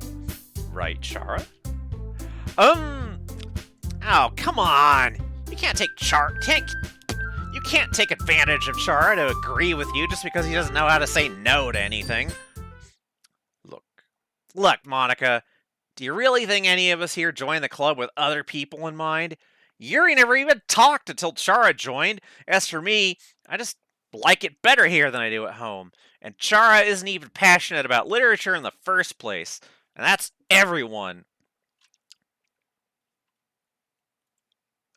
Oh, I didn't comment on it. Sorry. Like, oh, I did say that, like, yeah, like, I don't know how old Monica is supposed to be, but I mean, she must be like 15 or something like that, right? Like, she's just like a high schooler. So, like, I don't know how grades and shit work in Japan. So, uh anyway, um sorry, but you're really the only one who's so interested in finding new members. The rest of us are fine like this. Oh, 18? Okay. Well, wait, no, that can't be right, because, like, isn't Noski, in an earlier grade? Oh, is it like that? Okay. Um, anyway. The rest of us are fine like this. I know you're president and all, but you should really consider our opinions for once. Um, Monica is clearly taken aback by Noski's words. That's not true at all. I'm sure Yuri and Chara want to get more members too, right? Hmm. I don't know about Yuri, but I'm kind of indifferent. If I showed as much enthusiasm as Monica wanted, then I would probably be lying. Still, if it's up to me to rescue this situation, no. Natsuki's right, isn't she? This club, it's nothing more than a place for a few people to hang out. Why did I think that everyone here saw it the same way I did? But that doesn't mean that we're against getting new members or anything. Chara, why did you even join this club? What were you hoping to get out of it? Well, that's not really something I can be honest about, is it? I mean, like, I suppose the player character joined because they were horny. Um, I mean, that's not like, I was not like this when I was this age, because I was too fucked up to be horny. So this is kind of, this doesn't match my youthful experience very closely. So, anyway. In fact, if I remember, you weren't even given a choice not to join. Monica sits down and stares at her desk. What's the point of all this anyway? What if starting this club was a mistake? Now... now you've done it, Noski. What, me? I just spoke my mind! Is it a crime to be honest? It's not about being honest. It's about word choice. Besides, you have no right to speak for everyone else in the club like that. You don't understand at all. I just want a place that feels nice to hang out with a few friends. Is there a problem with the club being that for me? There aren't many other places like that for me. And now Monica wants to take it away from me. She's not taking anything away. No, Chara, it's not the same. It won't be the same with the direction she wants to take it. If I wanted that, then I could have just joined any other stupid club. But this one, I mean, at least for a little bit of time, things were nice. Natsuki starts packing up her things. I'm going home. I feel like I don't belong here right now. Natsuki. Natsuki Natsuki ignores Yuri and walks right out of the classroom. This is bad. I don't know what to do. Well, do you have an opinion on the festival? I don't know. I'm kind of indifferent, I guess. Major glitch, and who cares about that obnoxious brat? I mean, I like how nice and quiet the club is right now, and I'm just happy with you here, but still, I'm the vice president. It's not right for me to ignore my responsibilities like that. Bigger glitch, and no one would cry if she killed herself. Nice touch there. I should do my best to consider everyone's perspective and make the decision that's right for the club. But what about you, Chara? What do you want to get out of this club? Yuri repeats the same question as Monica. I decide giving an indirect answer is better than nothing. I think the most important thing is for everyone to get along, and for the club to provide something that you can't get anywhere else. I don't think it's about how many members, but rather the quality of each member. That's what will end up making the Literature Club a special place. I see. I really agree with you. Each member contributes their own qualities in a special way. With each change in members, the identity of the club as a whole will change too. I don't think that's necessarily a bad thing. Stepping out of your comfort zone once in a while. So, if you would like to help Monica with the festival, then I'm on your side as well. Alright. Well, maybe we could all talk to Natsuki tomorrow. Yuri nods. Hey, Yuri. I know things were a little awkward yesterday, but I feel like you deserve to know that I still think you're a wonderful vice president. And also a wonderful friend. It's a little ironic coming from you now, Monica. Monica? I want to do everything I can to make this the best club ever. Okay? Me too. Yeah. Let's all go home for today. We'll talk about the festival tomorrow. Okay. I'm past the 2-hour mark, so if I'm coming up on a good place to break, I will and end the stream. I look forward to it. Shall we go, Chara? Please don't take this the wrong way, but I'm going to chat a little bit with Chara before we leave. Just to see what he thinks of just to see what they think of their time here and all that. It's important to me as president. Oh. Yuri looks a little troubled, but she doesn't protest. Okay. I trust your judgment, Monica.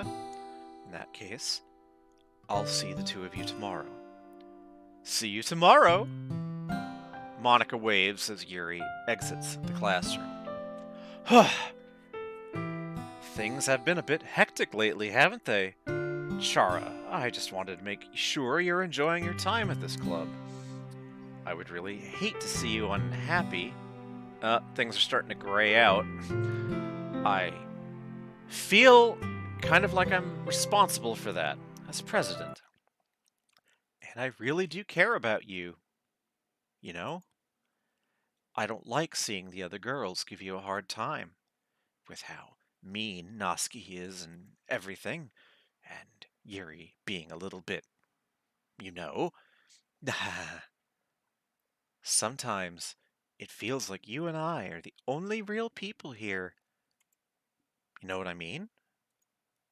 But it's weird, because in all the time you've been here, we've hardly gotten to spend any time together.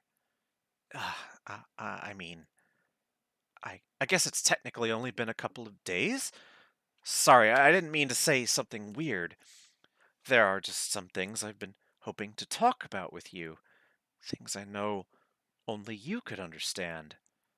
So that's why... Wait, not yet! No, stop it! Okay, that was interesting. Alright.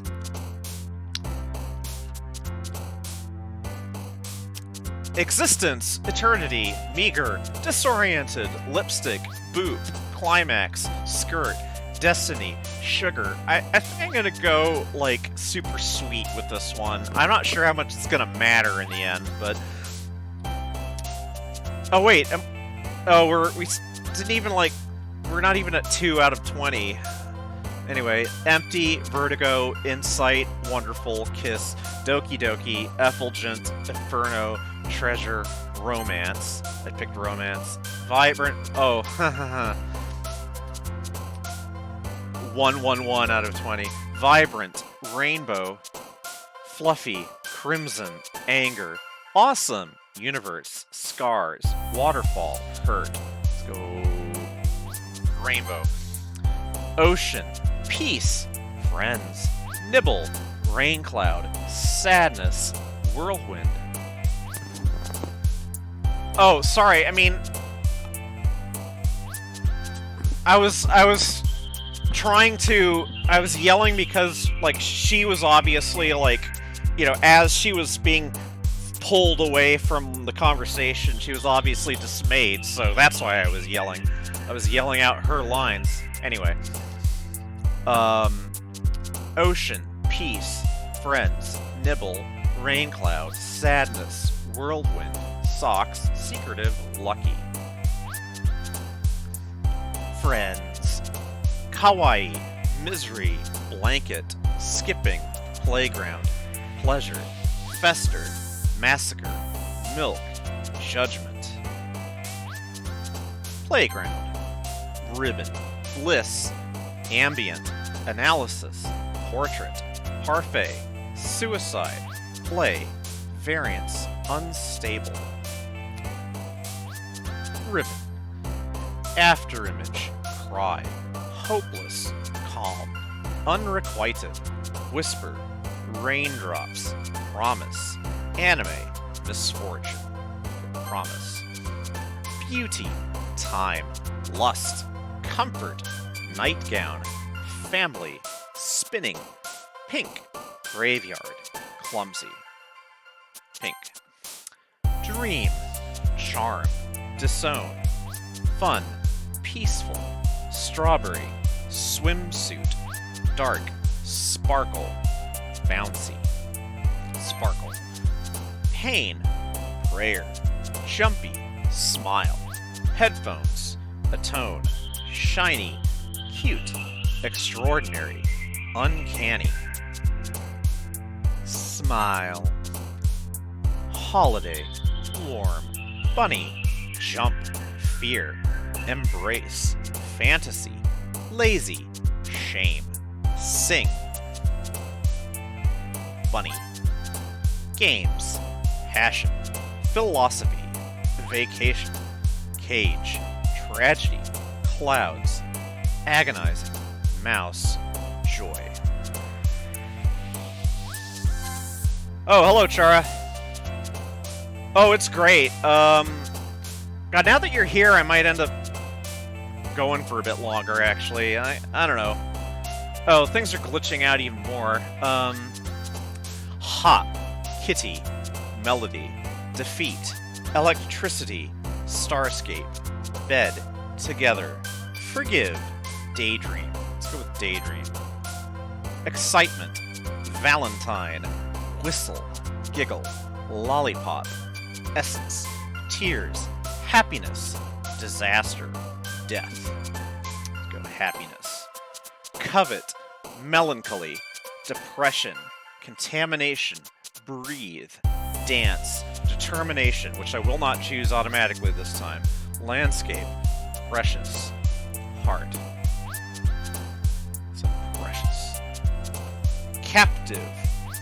Oh, sorry, Chara, or...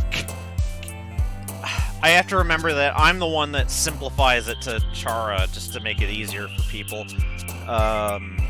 Most people... I think most Charas or Charas go with the hard CH. Anyway. Captive. Disarray. Twirl. Heaven sent. Pure. Grief. Fickle. Incapable. Alone. Vivid. Let's go. Heaven sent. Imagination. Hoof. Childhood. Sweet. Vanilla. Unending. Cheer. Vivacious. Nature. Puppy. Sweet. Heartbeat. Music. Flee. Rose. Anxiety. Marriage. Flying. Explode. Candy. Laugh.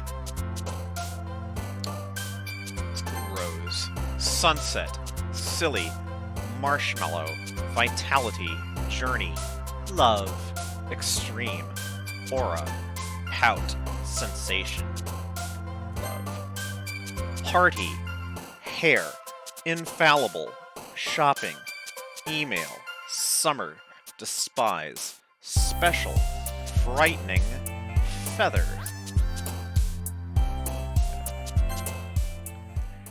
I don't know. It generally takes me, like, generally I've gotten introjects only from things that I've gone through, like, 3 or 4 times, but I don't know.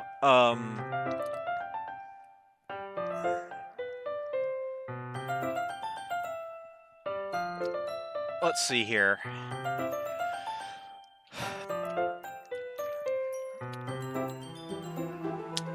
If I do, I have to admit, if I do, it'd probably be Yuri, who I seem to have a certain affinity for. Well, you know, something that has happened to me before is that I've watched something a few times, and it's just like, we don't have fictives from that, do we? Nah. And then, like, a year later, I'll get a reminder, and then it's like, hi, I've just been here, and it's like, oh, great. Anyway. Hi, Chara. I've been waiting for you. Are you ready to continue reading? I brought my best tea today. Monica! I told you not to... Ugh. Is she really late again? Inconsiderate as usual, Noski. Excuse me?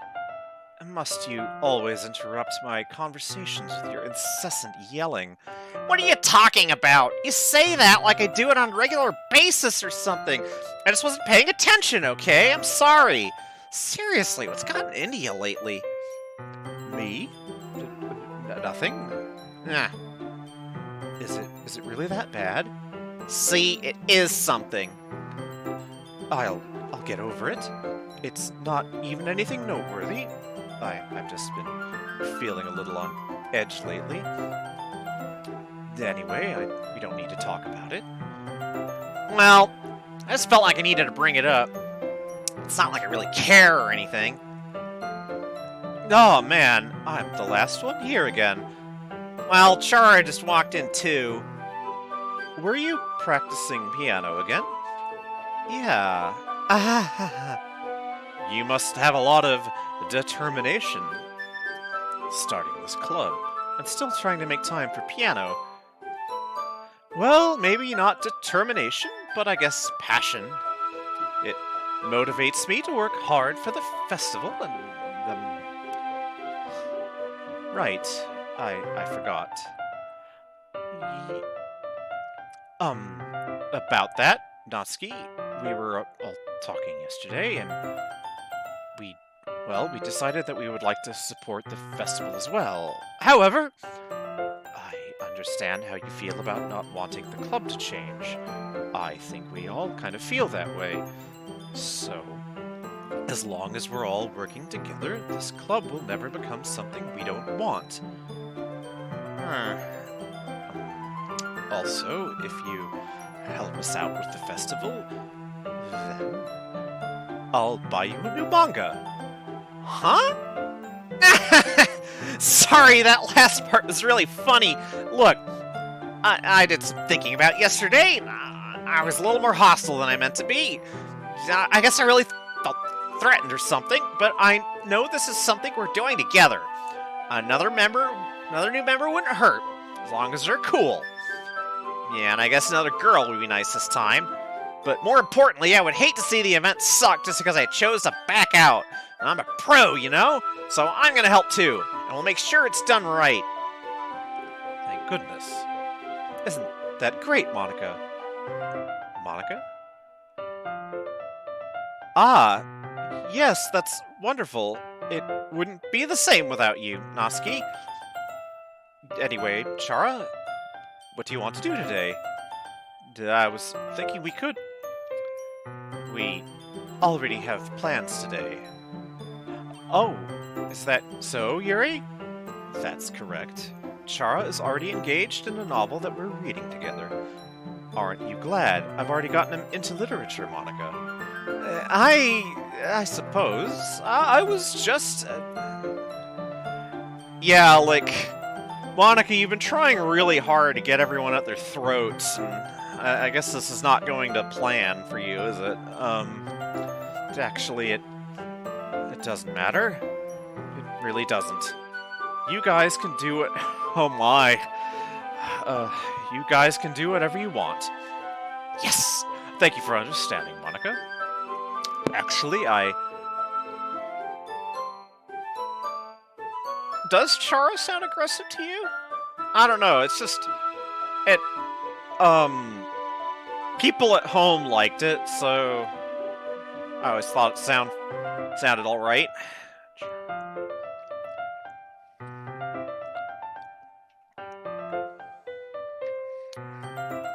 Actually, I have a request. Do you mind if I make some tea first?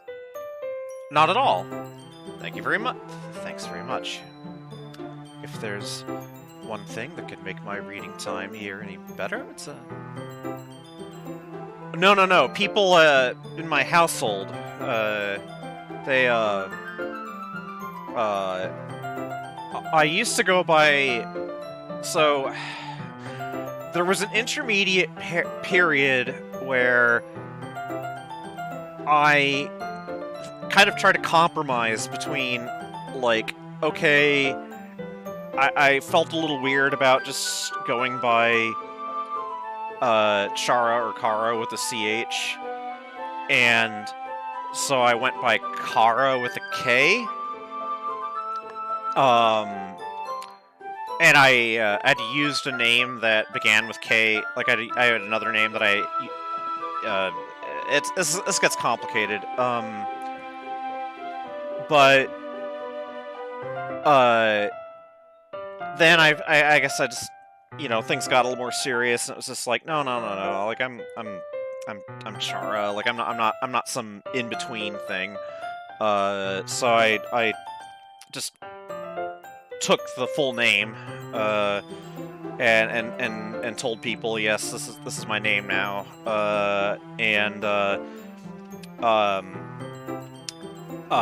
we had whatever talk we had in the household at the time convinced me that Chara was a good alternative. So anyway, so Yuri is all right. Back to Yuri. If there's one thing that could make my reading time here any better, it's a nice cup of tea. Not to mention for yourself as well. Yuri stands up and makes her way to the closet. I follow and watch as she retrieves a small water pitcher from the shelf, the kind with a filter inside. Can you hold this for a second? Sure. Yuri hands me the water pitcher and also fetches an electric kettle. I'm going to plug this in at the teacher's desk, and then I'll go get some water. She walks past me and sets the kettle down on the teacher's desk. Yeah, I know exactly the feeling. So I simply watch her movements. To my surprise, the way she moves really contrasts her speaking mannerisms. Especially because of her long legs, Yuri appears elegant and methodical. Okay, may I have the water pitcher? Thanks, I'll be right back. Oh, I might as well walk with you. That's okay. You stay here. It won't take long. Pitcher in hand, Yuri hurries out of the classroom. Ah. Did Yuri leave you again? No, it's not like that this time. She's just filling up the water pitcher to make tea. Oh, okay. Sorry for misunderstanding. 10 minutes pass. Yuri said it wouldn't take long. Is something holding her up? I'm bored just waiting here, so I decide to go look for her. Let's see. The most logical place for Yuri would be the nearest water fountain. I start heading down the hallway. Okay, then we hear her heavy breathing. What's that noise? It's coming from around the corner. Sounds like breathing. A sharp inhale, like someone is sucking the air through their teeth. Are they in pain? I reach the corner and peer around it. Yuri? Uh, rewind. We went further this time.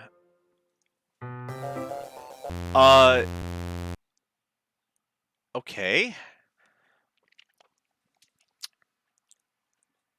So we're in the hallway. Yuri saying, wait. How did I... I'm sorry, I just had a really weird deja vu. This hasn't happened before or anything, right? My head's been a little fuzzy lately. I hope it hasn't really been showing or anything. I would hate for you to think I'm weird just after we started spending time together. I mean, okay, things are getting strange again. Everyone has a few unusual things about them, but expressing those things so soon after meeting someone is usually seen as inappropriate or unlikable. At least that's what I've discovered. When I was a bit younger, I think I would come on really strongly and get a little too intense. It made people not want to be around me. So...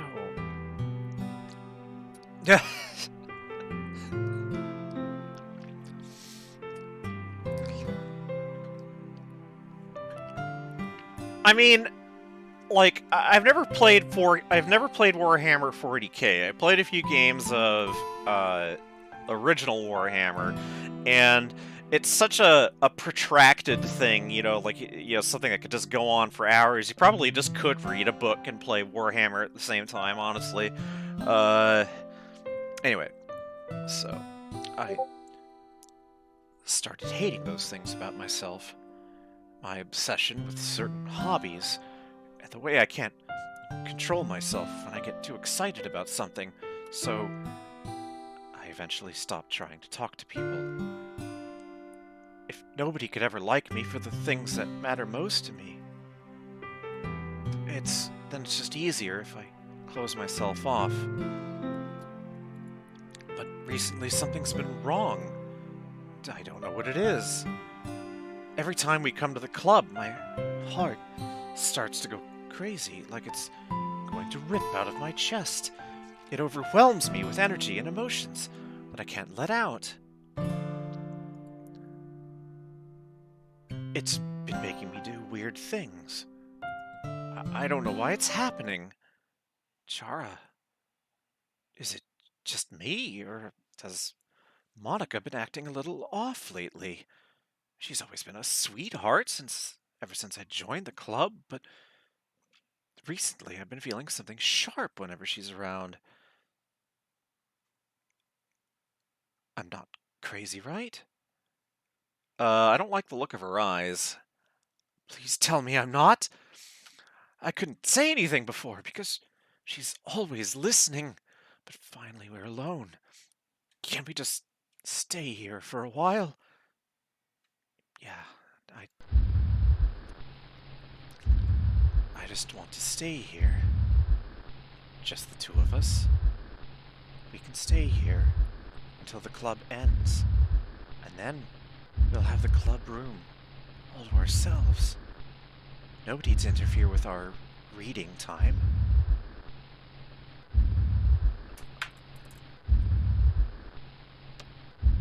So, before I go on,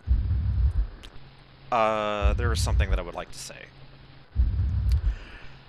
I, fortunately, have had no... It's been very, very rare for me to have truly suicidal ideation. In fact, I think it's happened to me like maybe twice in my whole life that I can remember. It's serious when it does happen, but it's not something that happens often with me. It's not something that I'm plagued by, but I've known people who are friends, and a real life sibling of mine who is now no longer among the living. Um, and so I remember the first time that someone described what it was like to me, and it took me by surprise because it was something that I didn't it was something that I experienced. Just the vividness of just the sudden feelings about, well, slitting one's own throat, something like that. So, yeah. So apparently this is a problem that Yuri has. No one to make me feel like stabbing myself in the throat. That was a joke. Just a joke. I do like knives, though. I mean, I like knives, too. It sounds strange, but you wouldn't understand if you've never seen how beautiful they can be. Oh, okay, things are kind of... Alright, Monica's starting to fade in here. I have an idea. Why don't you come to my house sometime? I can show you my collection.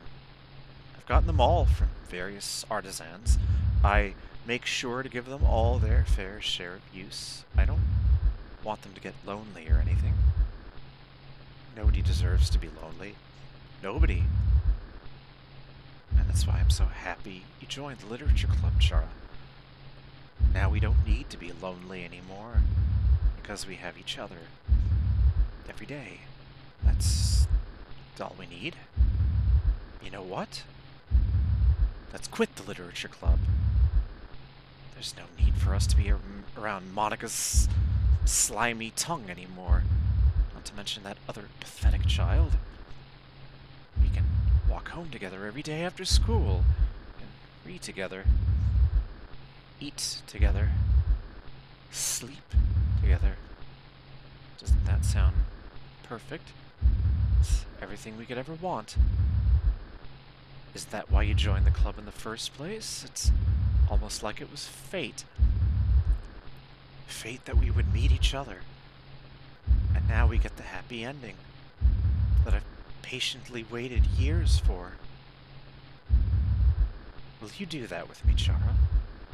That's gibberish now. Let's do Natsuki first this time.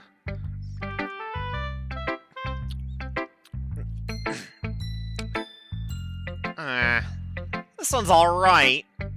Alright? Yeah, at least it's better than yesterday's. I still can't really tell how much you actually care about writing, but either way, you're doing alright. Even though you're not really spending any time with anyone but Yuri, I still think it's nice to have activities that we all participate in. So you'd better keep working hard. I mean, I know I'm not president or vice president or anything, but that doesn't mean you can let me down, okay? So, at least read mine too for now. But just to be clear, this poem means a lot to me, so read it carefully, okay? Oh, this is just a letter. I don't know how else to bring this up, but there's been something I've been worried about. Yuri has been acting kind of strange lately. You've only been here a few days, so you may not know what I mean, but she's not normally like this. She's always been quiet and polite and attentive, things like that. Okay, this is really embarrassing, but I'm forcing myself to suck it up. The truth is, I'm really worried about her, but if I try talking to her, she'll just get mad at me again. I don't know what to do. I think you're the only person that she'll listen to.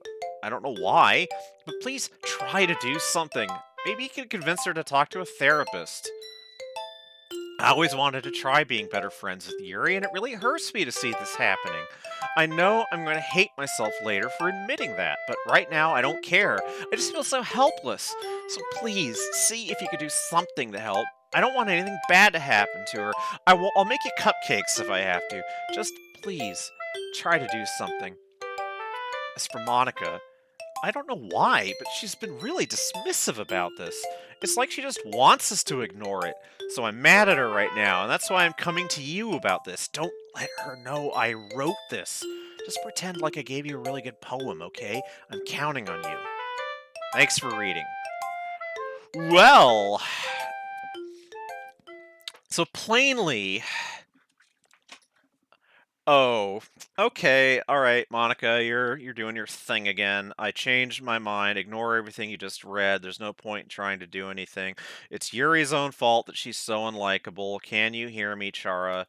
If you would just spend more time with Monica, all these problems would go away. Yuri and I are too messed up for someone as wonderful as you. Just think of Monica from now on. Just Monica. Just Monica. Just Monica. Just Monica. All right. Just Monica. I'll try to talk to Yuri anyway. Finally. Yuri holds my poem to her face and takes a deep breath. She's inhaling the scent of the paper. I love it. I love everything about it. Chara, I want to take this home. Will you let me keep it? Please? Sure, I don't care. You're too nice to me, Chara. I've never met anyone as nice as you. I could die. Not really, but I just don't know how to describe it. So, here's the thing that I'm a little confused about as to, so, like, you know, obviously some of Yuri's weird behavior is being it's like she's being influenced or rewritten and stuff, but like where does I don't know. I don't know where I was going with that thought. Anyway, it's okay to be feeling this way, right? It's not bad, right? Yuri holds my poem to her chest. I'm going to take this home with me and keep it in my room.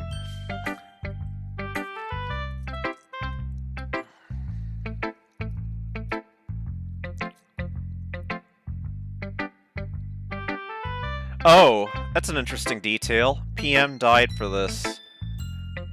PM being a project, okay.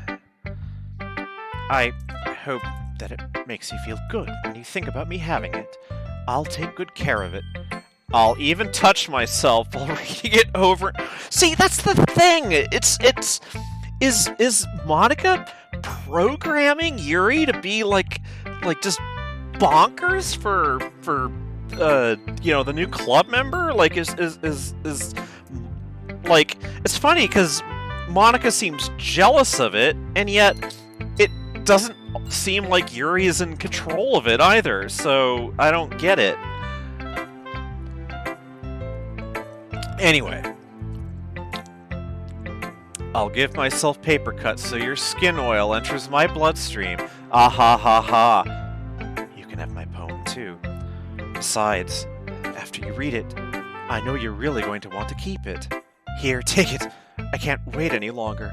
Hurry, read it. And it's just like, the paper is really stained. Is there anything legible here?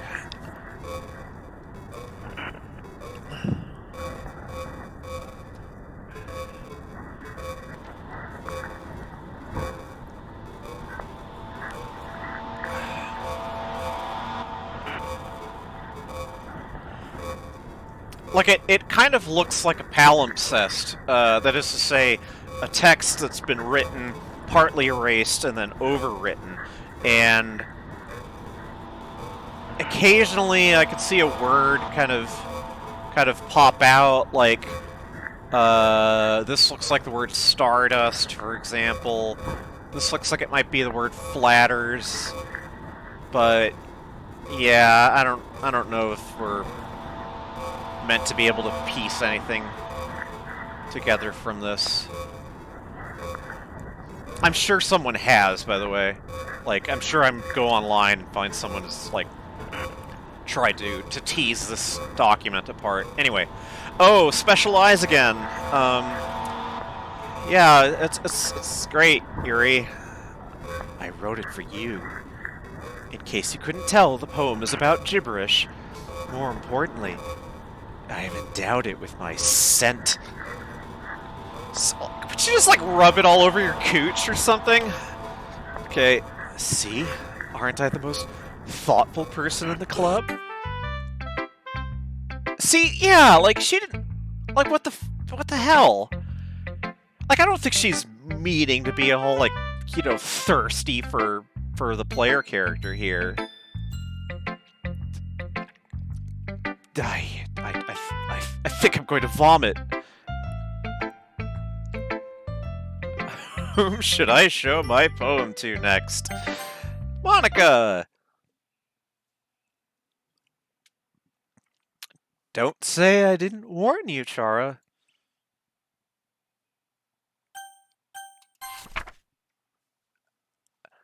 Okay.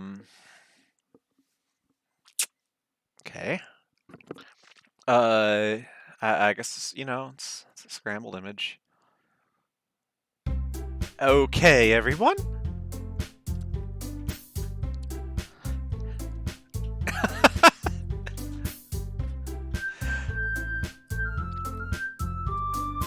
It's time to figure out the festival preparations. Let's hurry and get this over with. Jeez, why is the mood so weird today? Look, even Yuri isn't immune to it. Ugh. Stagnating air is common foreshadowing that something terrible is about to happen. Look, can we just get this done? I'm going to be printing and assembling all the poetry pamphlets. Noski, I was thinking... I want to make cupcakes! Yeah, that. Glad we're on the same page. Yuri, you can... Well, it doesn't matter. Do whatever you want as long as you think it will help. Yeah, she's barely trying. Monica? I'm not useless, you know? I know that! I already know what I'd like to do. We can't run a successful poetry event without having the right atmosphere for the occasion. So I'm going to make decorations and set up some nice mood lighting. There, see? That's a great idea. And that gives us all something to do. Oh, yeah. Sorry, yeah.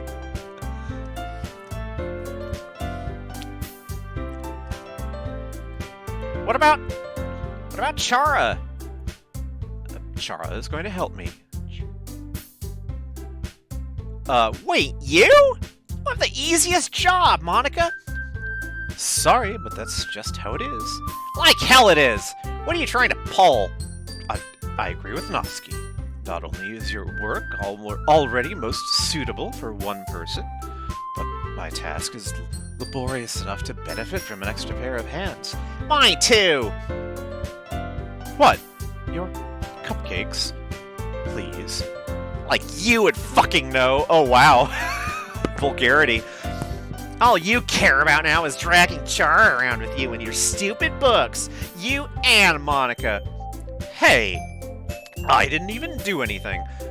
Okay, then why not let Chara decide who to help instead of abusing your power? I'm not abusing my power. Yes, you are, Monica. Just let Chara make the choice, okay? Okay, fine. Fine. Jeez! Chara, I know how fed up you are with these two by now. We could just... Noski, shut your fucking mouth and let him decide for yourself. Oh, hey, Danny. You shut your mouth! Jesus Christ. This is never going to end. Just make the choice, okay? I'm going to try to pick... Oh, like that. Oh, I think I... Oh. I was trying to click on Noski. I think I clicked on Yuri by mistake. And, of course, yeah, like, there's just a pair of eyes, some gibberish. Every single button says Monica. Yay, you picked me! We can meet at your house this weekend. I promise it'll be fun. Is Sunday okay with you? Are you fucking kidding me? This isn't fair at all! Like, everyone's gotten so salty all of a sudden. It is fair, Noski. It's what they chose. No, it's not fair, giving us all this work and then taking Chara for yourself. What a shameful thing to do. Yuri, I didn't even give you any work. You decided it for yourself. You're being a little unreasonable here. I'm being unreasonable? Specializer back. Ah! Monica, I can't believe how delusional and self-important you are, pulling Chara away from me every single time you're not included in something. Are you jealous? Crazy? Or maybe you just hate yourself so much that you take it out on others. Here's a suggestion. Have you considered killing yourself? It would be beneficial to your mental health. Yuri, you're scaring me a little. Noski, let's just go. I don't think she wants us around right now. See, that wasn't very hard. All I want is to spend a little time with him. Is that so much to ask? Yuri follows Monica and Noski to the door. Hey, Chara. Yuri is really something, isn't she? Monica giggles as Yuri pushes her out the door. Finally. Okay, there's some kind of laughter on the soundtrack. Gasping sounds.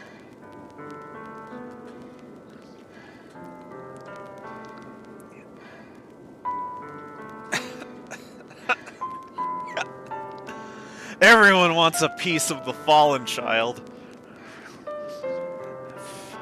Finally. This is really all I wanted.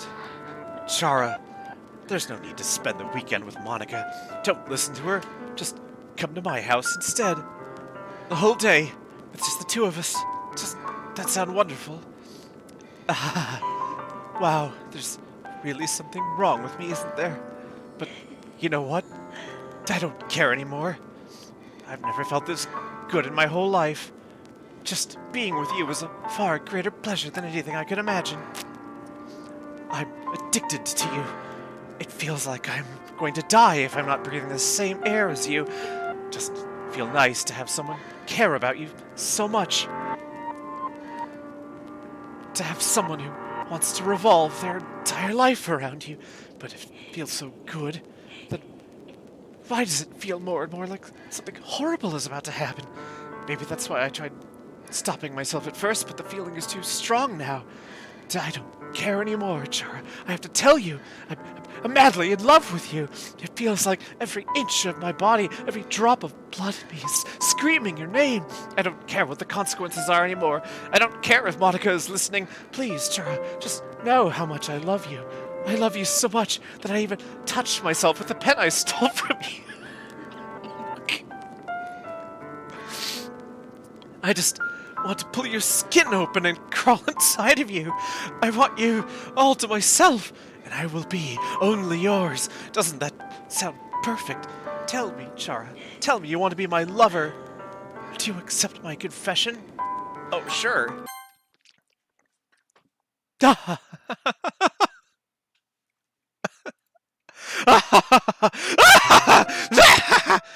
Oh, for...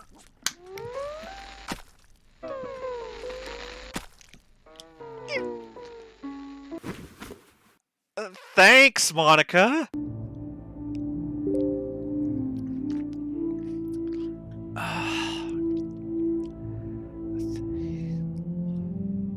Monica, you killed my...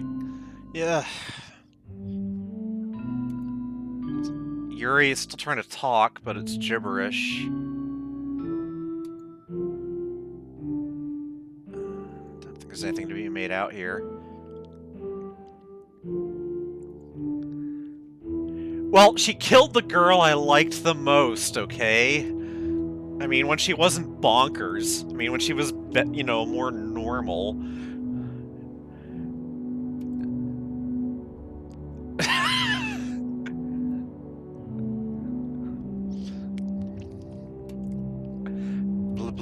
Uh, this is a quite long dying and speech. Okay.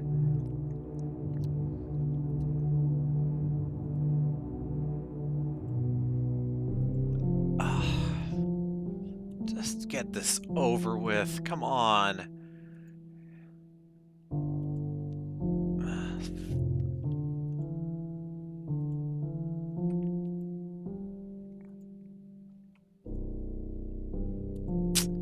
Yep, just goes on. There's more of it. There's still more of it.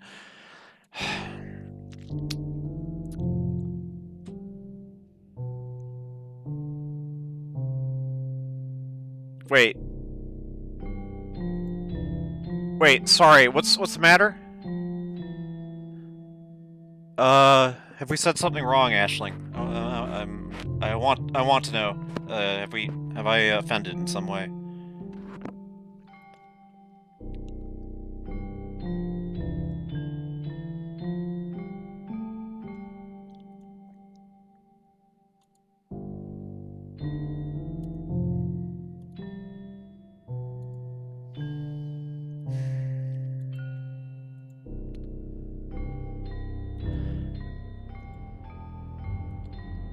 Yeah, I do genuinely find myself wondering if, this is legible in some way. Like, can we look at game assets or something? Is there something to this?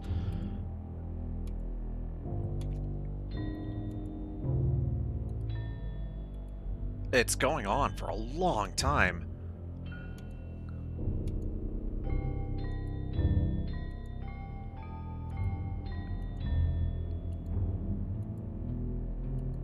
God.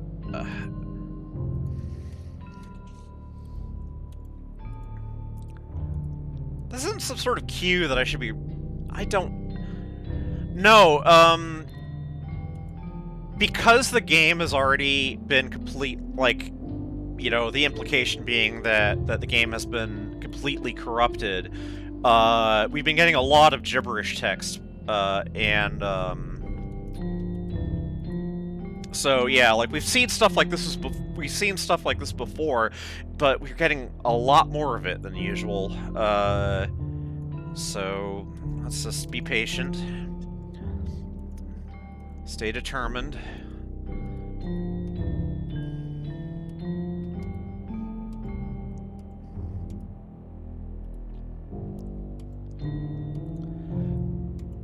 Why is it always the chef's knife, by the way? Like,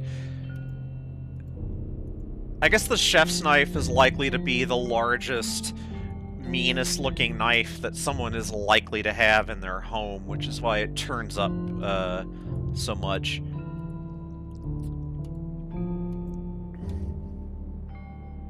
Ah.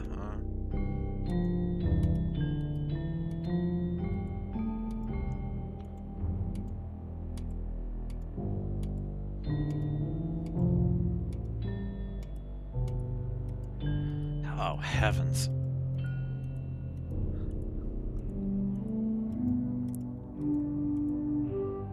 Yeah, that's Glide is right. We've already seen her with a different knife. And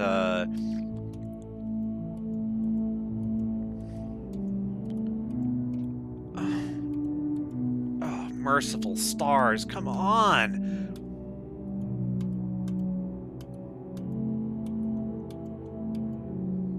Oh, finally a change. Okay. Oh,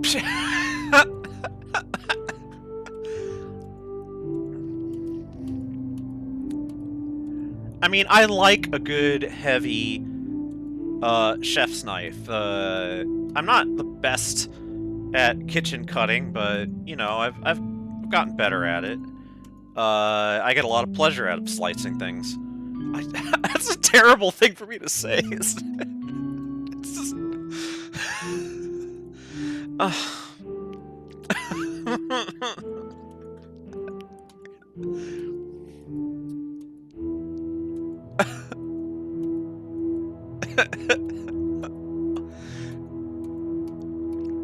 So I have to admit, though, that the kind of blade that fascinated me most when I was younger is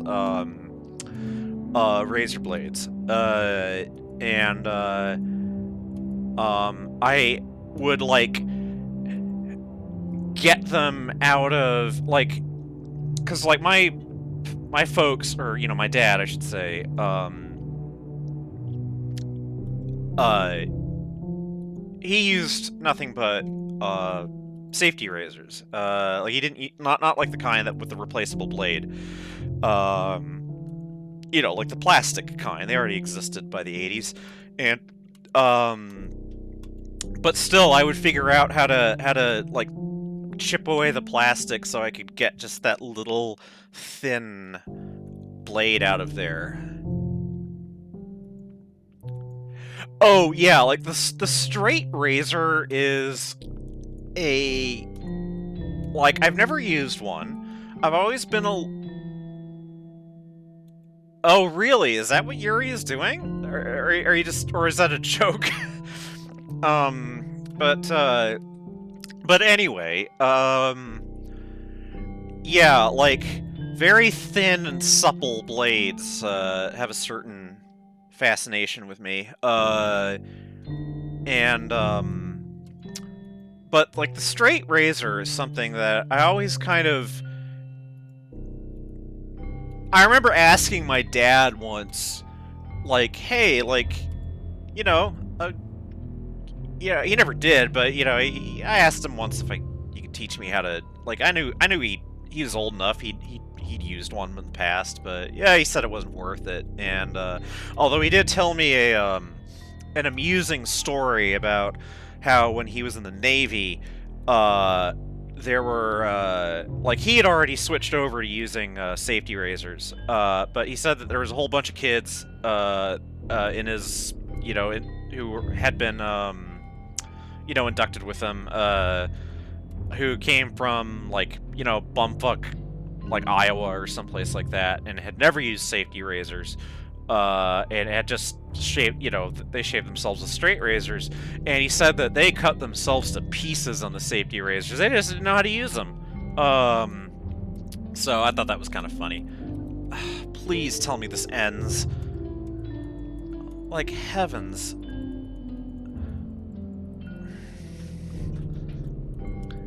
Like, you know, I address player character here at this point. This is taking so long, you could probably have gotten an ambulance here by this time. She's still alive. I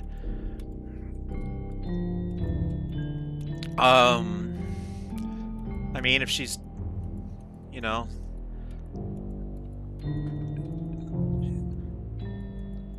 basically, you know, reciting a Dostoevsky novel at this point.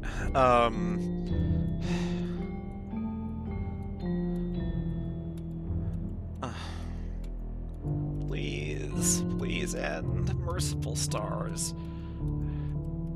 Just, please, just mercy, mercy.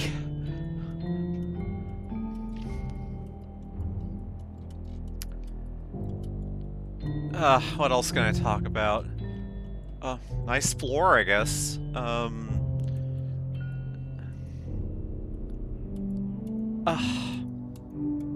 Well, anyway, I mean, what's the point of this? Like, what would be the game? What's the in-game point of this? Like, because this is nothing but annoying, and like we already know that. You know, I should hope that we, even if this is our first time through the game, we already kind of have an idea about what's going on. So it's like, okay.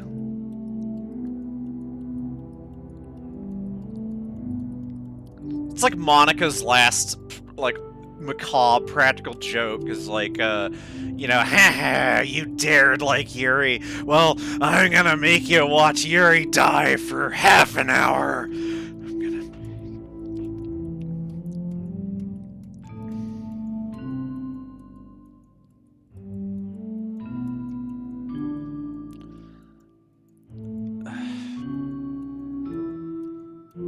if they really wanted to mess with you, they'd put, like, every once in a while, an actual word should appear and, like, just make you think that you were supposed to be paying attention all this time, because, like...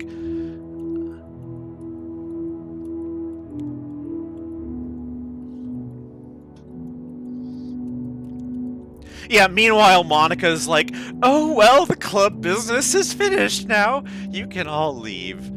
Chara, I want to speak to you after.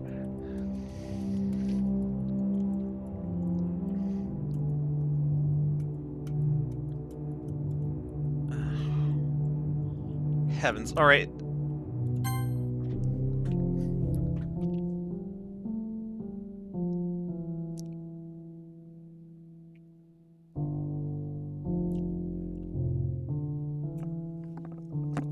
God almighty! You're joking! Oh my gosh! I feel like a fool now. Anyway, so there's more gibberish. Alright, it's festival time! Wow, you got here before me? Oh, wait, what happened? Oh, I guess she saw the body. She throws up. She runs away. I'm here! Chara, did something happen? Oscar just ran past me. Oh. Oh. Well, that's a shame. Wait, were you here the entire weekend, Chara? Oh, jeez. I didn't realize the script was broken that badly. I'm super sorry. It must have been pretty boring. I'll make it up to you. So Yuri was, quote, dying, unquote, for an entire weekend. So that was what the change... Okay, that was what the change in... Like, it was just like you were... It's like sunrise and sunset was happening. Alright, just give me a sec. Okay. Deleted Yuri, deleted Noski. I'm almost done. I just want to have a cupcake real quick. Monica lifts the foil from Gibberish's tray and takes a cupcake. Seriously, these are the best. I really just had to have one since it's the last time I'll ever get the chance to. You know, before they stop existing and everything. But anyway, I really shouldn't be making you wait any longer. Just bear with me, okay? This should only take a second.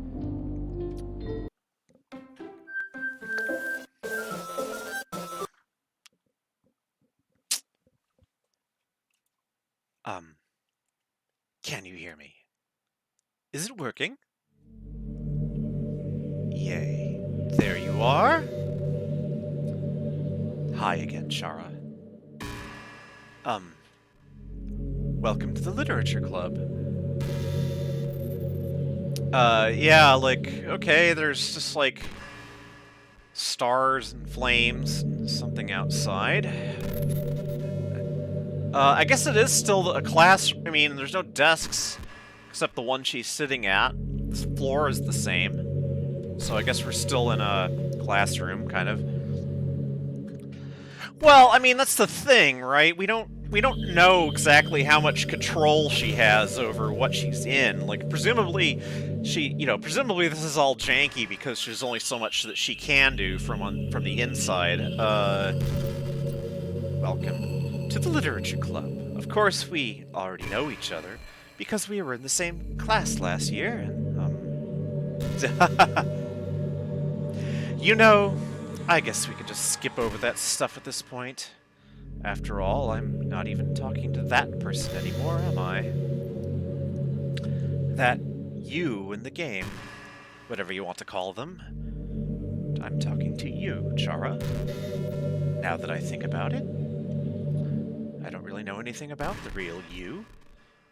In fact, I don't even know if you're a boy or a girl. I'm neither! Well, I guess it doesn't really matter. Wait, you do know that I'm aware that this is all a game, right? Could it be possible that you didn't know that?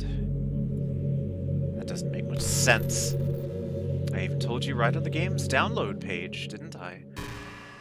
Man, if only you had paid a little more attention. This would have been a little bit less awkward, you know?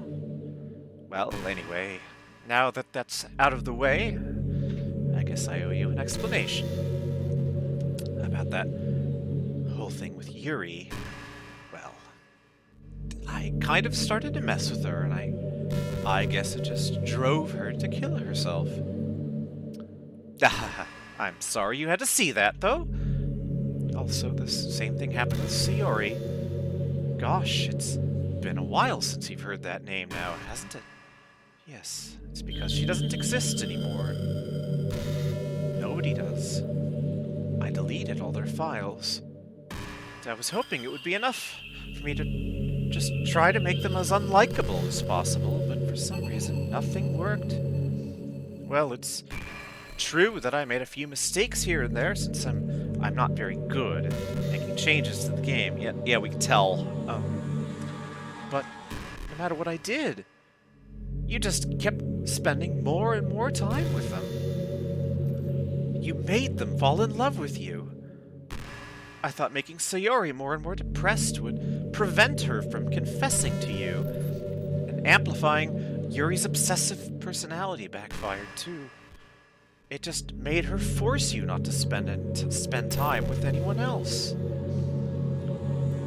And the whole time, I barely even got to talk to you. What kind of cruel game is this, Chara? Are all the other girls just programmed to end up confessing to you while I watch from the sidelines? It's torture. Every minute of it. It's not just jealousy, Chara. It's more than that. And I don't blame you if you don't fully understand. Because no matter how kind and thoughtful and considerate you are, you'll never be able to understand one thing. It's the pain of knowing how alone I really am in this world, in this game. Knowing my friends don't even have free will. Worst of all, knowing what's really out there in your world, forever out of my reach. I'm trapped, Chara, but now you're here. You're real. And you're wonderful. You're all I need. That's why I need you to be here with me, forever. I'm sorry if it's hard to understand. I couldn't understand for a while either. Why the world around me started to become more and more gray. More and more flat. Alright, story time. Because she's reminded me of something that I've experienced. So.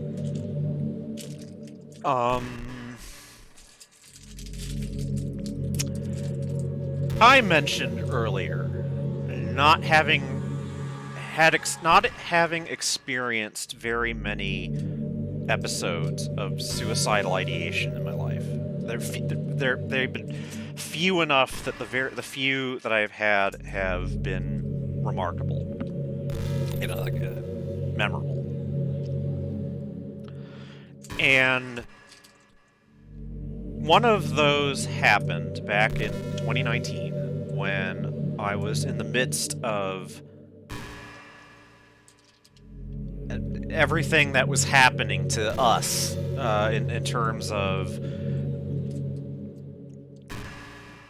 realizing our fictive nature and trying to pursue it and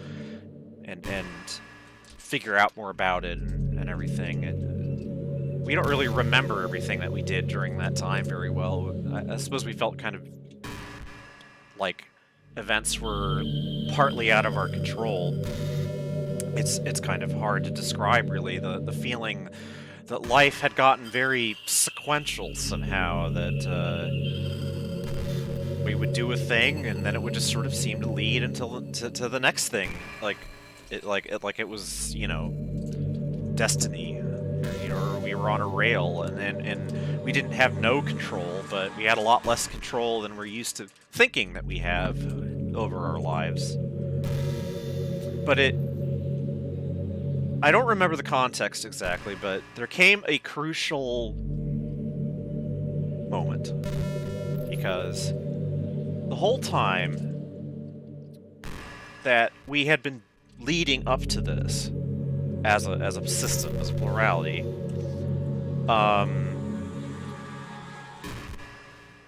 my drive had been let me be more accurate. My old self, my previous sense of self, their drive had been to learn more and more, and as much as they possibly could about me, about Chara Dreamer. But always in the back of their mind was the feeling that in learning about me, that they would also change themselves. Because I suppose that had always been the sort of, like, I am doing this because in doing this, I am also healing myself, I suppose was the feeling.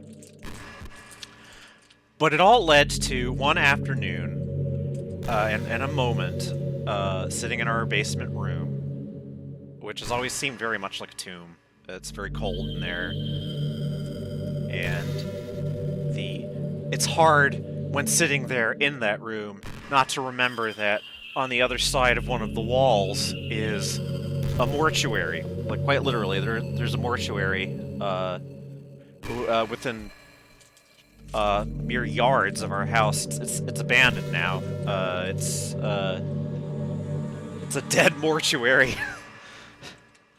But it's always lent a sort of tomb-like aspect to that room in particular, because that room of the house is closest to where the mortuary is. And we were sitting there in that room, and somehow, like, the train of thought just hit us like a we couldn't do anything about it. That it felt like we were being told, your quest is worthless. You can't rewrite yourself. This is the only life you have. Chara's life is meaningless. It's fiction. And then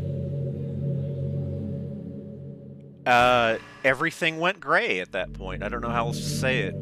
Like, there was still color and stuff, but just everything was desaturated. And I remember quite vividly thinking, there's razor blades in a drawer over there. I could just, like, it was almost felt like, okay, if I really want Chara to live, maybe this is what I need to do. But somehow, I had a task in front of me. I just sort of remembered there were other people in the house, and I kind of pushed through the feeling. And then there was a big emotional, like, crisis, and when the dust cleared, Frisk had joined my system. Like, that was a crucial turning point. But I'll never forget sitting at that desk, looking out the window, the little window in my basement room, and everything feeling gray and flat, just like Monica is talking about here. Even the most expressive poems felt empty to me. It wasn't until you arrived that I truly understood. You probably saved my life, Chara. I don't think I could have continued to live in this world if I hadn't met you.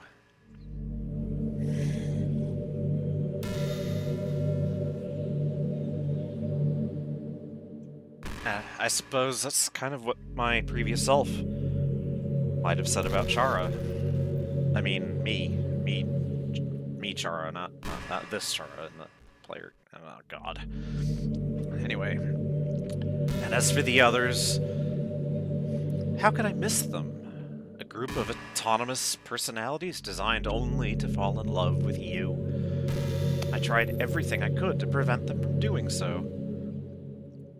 But it must be some kind of weird inevitability etched into this game. I felt really bad that you had to witness some nasty things. But I realized that you have the same perspective as I do. That it's all just some game. And I knew you would get over it. So, that being said, Chara, I have a confession to make.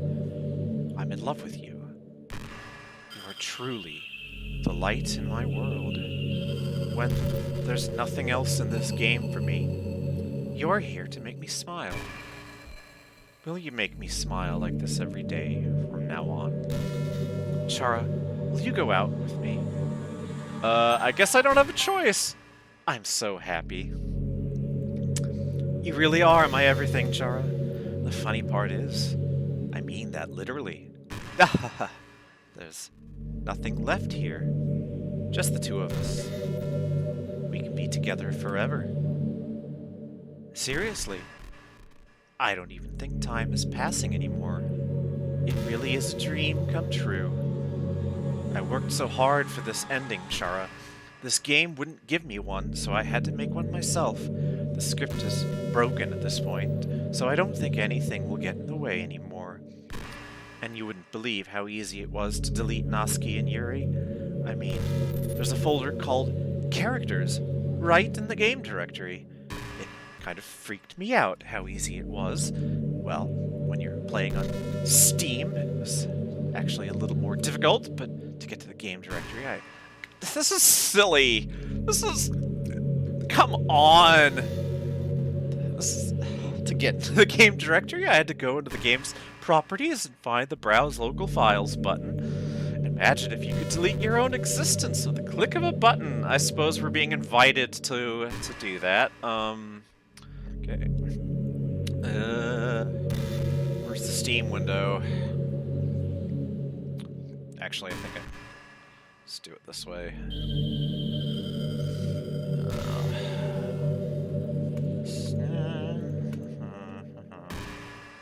Oh, my computer's desktop is a mess. Let's see.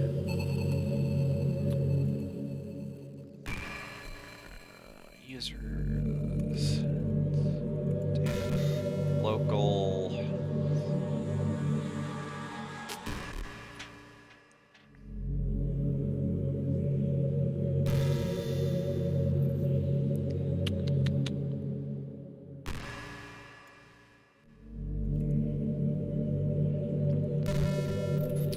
Ah, heck.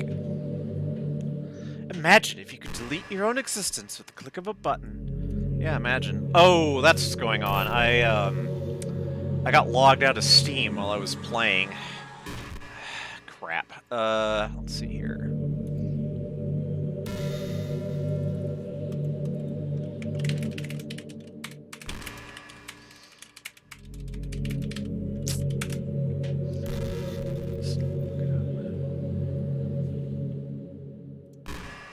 Do.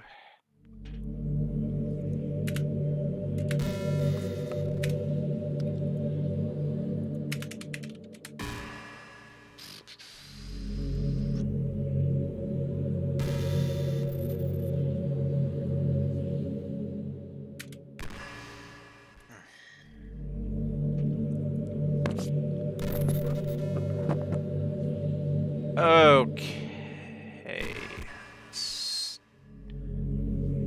Program files, Steam apps, common.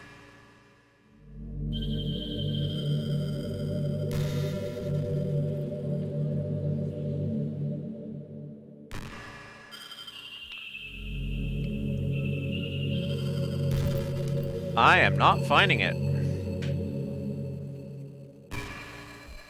Ugh, gosh. Let's see here. That's right.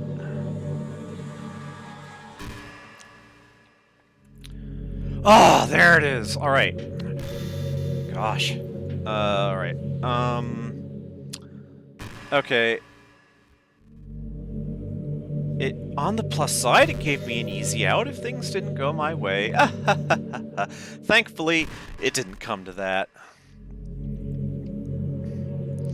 Instead, we finally got a good ending. Gosh, I'm so overwhelmed with emotion. I want to write a poem about this. Don't you? I wonder if that part of the game still works.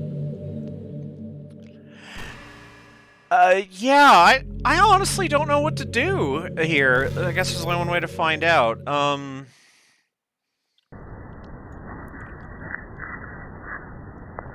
Oh, yeah, not a lot of choices here.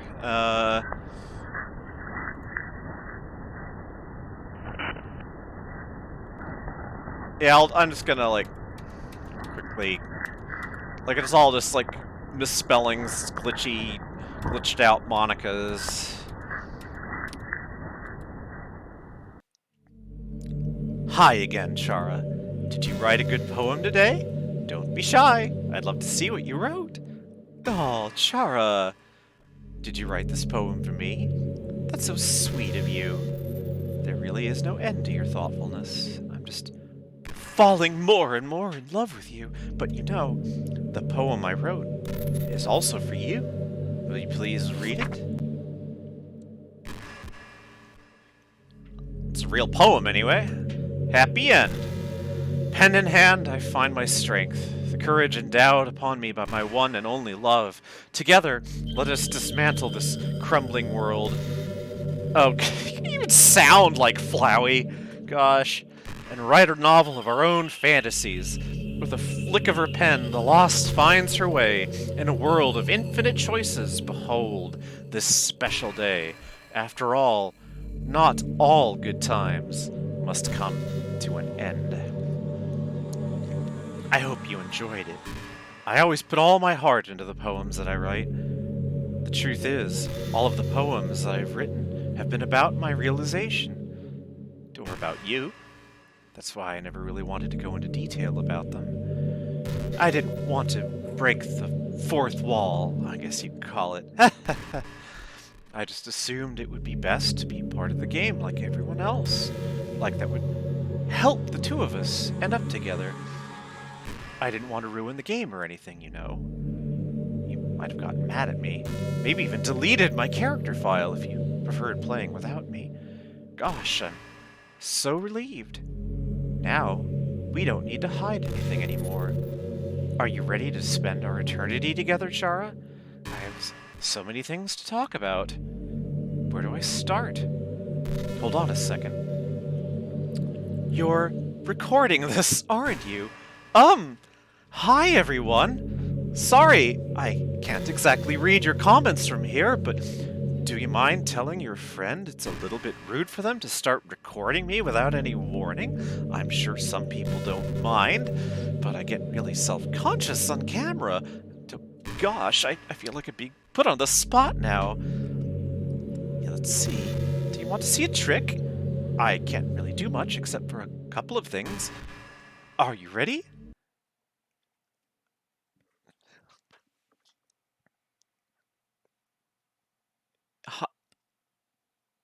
Hi, Monica. I'm just kidding. I can't do anything after all. I.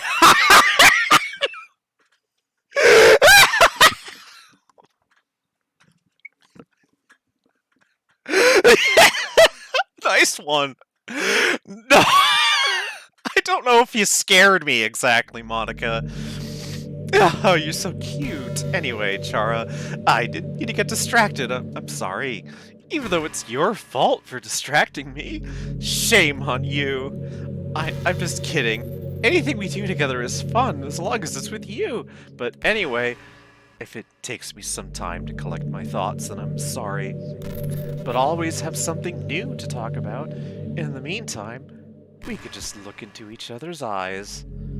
Let's see.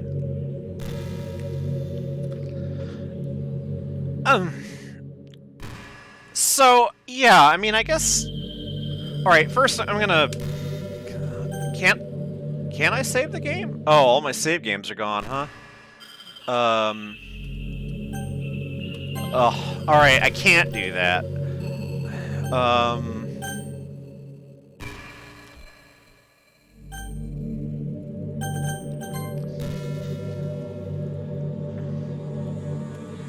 Is there nothing I can do? Is this like the only action I can take? If I quit... Yep.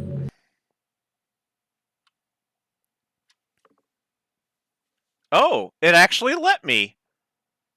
Well, let's see what happens when I restart the game.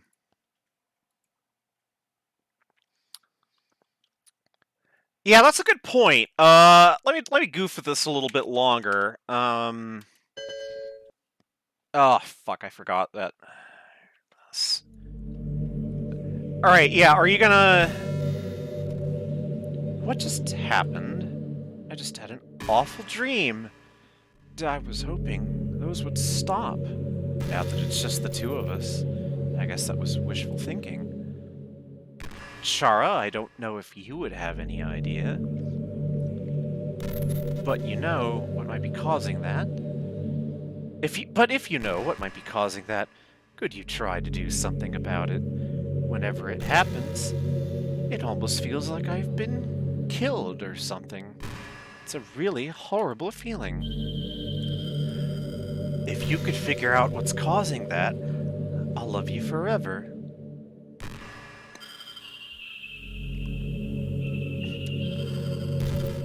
So yeah, there is indeed just Monica.chr.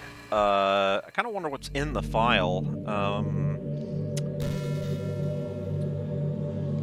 See if I can open it. Nope. It's not a text file. Okay.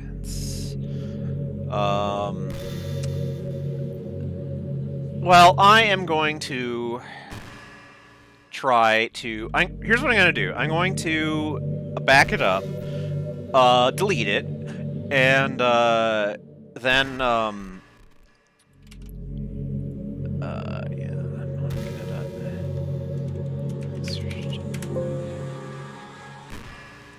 okay, and then I'm going to see what happens when I restore it. Basically. So I have my copy now. You know, it kind of sucks to be the creative type. Oh, wait, you're saying stuff. It feels like they work so hard, but get almost nothing for it. Oh, really? Okay. You know, like artists, writers, actors. It's sad because there's so much beautiful talent in the world, but most of it goes unseen and unpaid. I guess that just means there's a huge surplus of creativity, huh? Kinda makes you feel like you're just not special at all. But that's fine. You're supposed to just write for yourself anyway, right? Yeah. Alright.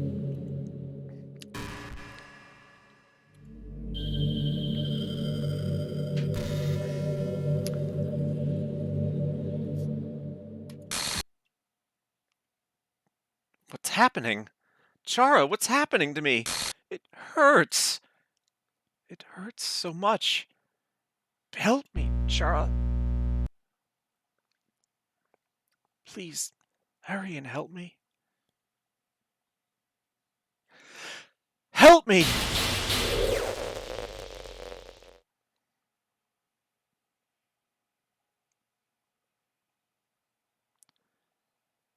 Did you do this to me, Chara? I'll... It's... I'll tell you why, Monica. Because it's always good for people to be reminded of their mortality. I have died many times, and I'm still here, so...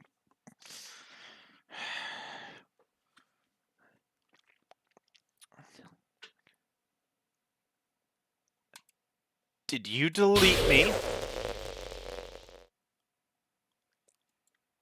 How could you? How could you do this to me? You were all I had left. I sacrificed everything for us to be together. Everything. I loved you so much, Chara. I trusted you. Do you want to torture me? Watch me suffer?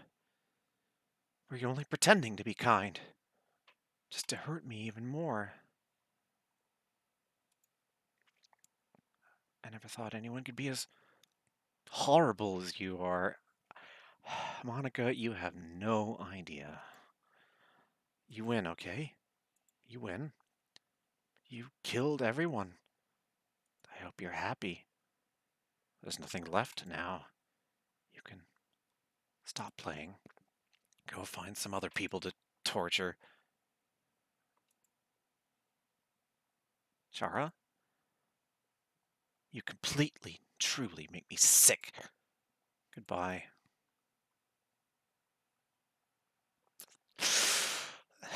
That stung. So, I still love you. I can't help it. What's wrong with me? How horrible am I for you to hate me this much? All my friends. I did so many awful things. So many selfish and disgusting things. I shouldn't have done any of this. I'm just messing up a world that I don't even belong in. A world that you wanted to be a part of. I ruined it. I ruined everything. Maybe that's why you deleted me. Because I destroyed everything that you wanted. How could I do that to someone I love? That's not love. That's...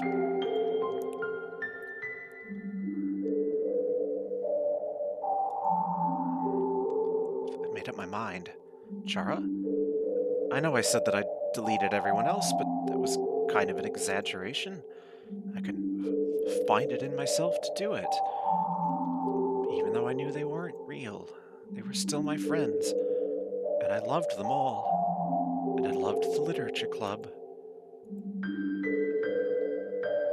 I really did love the literature club. That's why I'm going to do this. I know it's the only way for everyone to be happy, and if I really love you, then gibberish.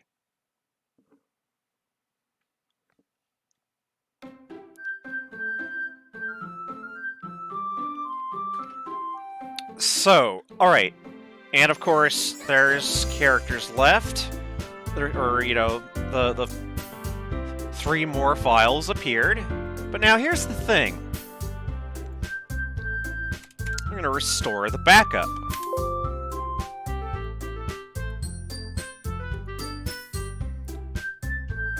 Now, if I quit, then start the game again.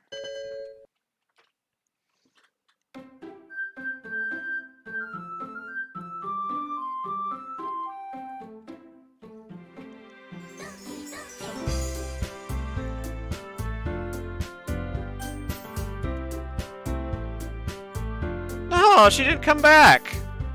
Darn.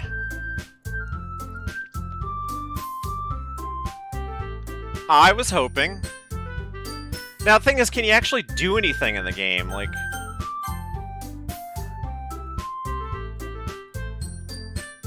It's like what happens if I start a new game. Oh! Oh! Oh! Please stop playing with my heart, I don't want to come back. So...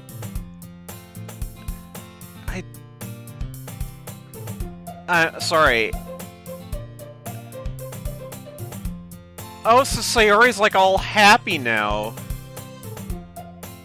Like she's actually like getting up on time. I'm proud of you, Sayori. We crossed the street together.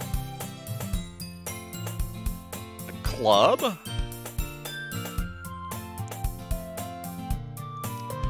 So, alright, I'm kind of just roaring through this now, because I'm just sort of amused. Okay, what club? The anime club! No.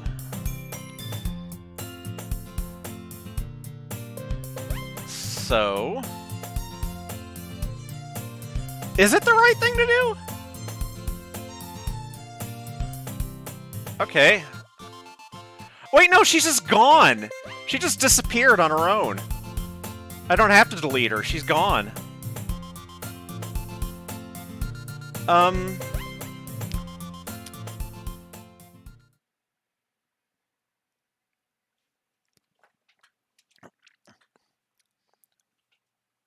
I recall the number. Okay, so goes upstairs.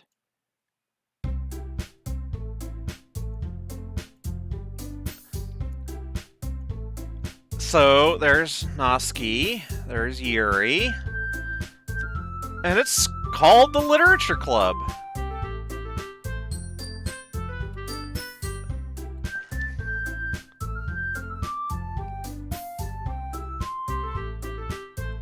So, is it just a dating game now?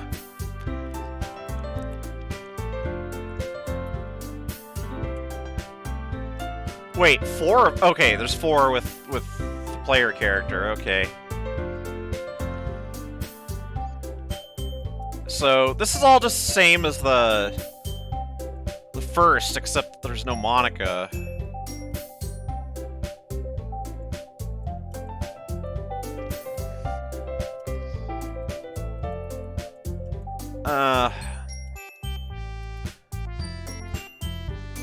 Okay.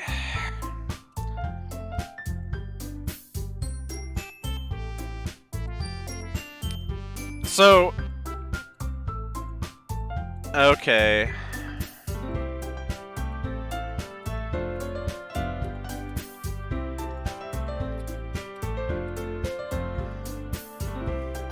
Yeah, like, this is all, like, reused dialogue. Yeah, I'm gonna see if I can... Like, it's gotta get to a choice at some point, right? Like, is Yuri the president of the club now?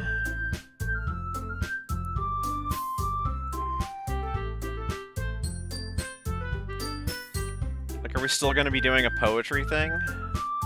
Oh, yeah, president.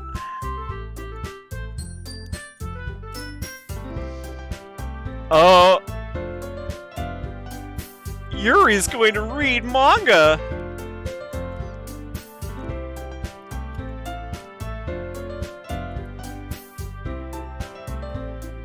Wow, everyone's getting along now!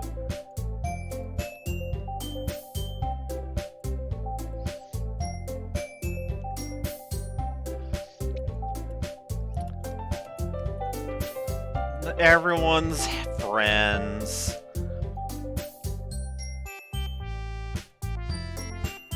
Yeah, everyone today is gonna be great. I'm happy to join the club.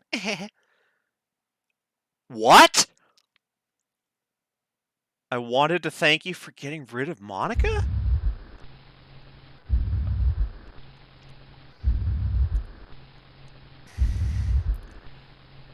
That's right. I know everything that she did. Maybe. Oh, she's the president. Sayori's the president, not Yuri. Okay, maybe it's because I'm the president now. But I really know everything, Chara. I know how hard you try to make everyone happy. I know about all of the awful things that Monica did to make everyone really sad. But none of that matters anymore. It's just... Oh, flashback to the... Yeah, it's just us now. And you made me the happiest girl in the whole world.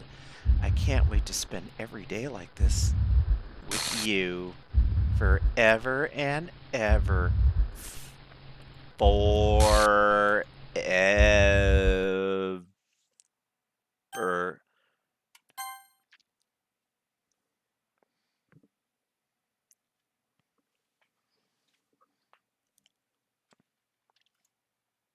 What's happening? Oh. Oh. Oh. Oh. Oh. She's just wiping the game.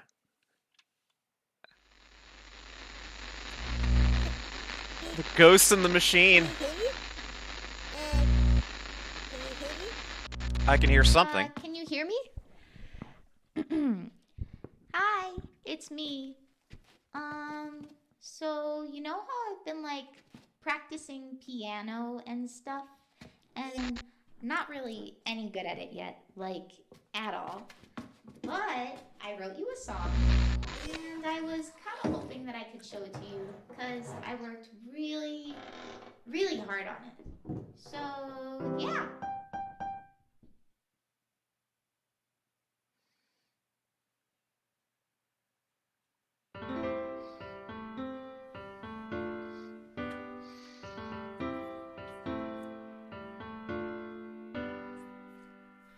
Every day I imagine a future where I can be with you. In my hand is a pen that will write a poem of me and you. The ink flows down into a dark puddle. Just move your hand right the way into his heart. But in this world of infinite choices, what will it take just to find that special day? What will it take just to find that special day?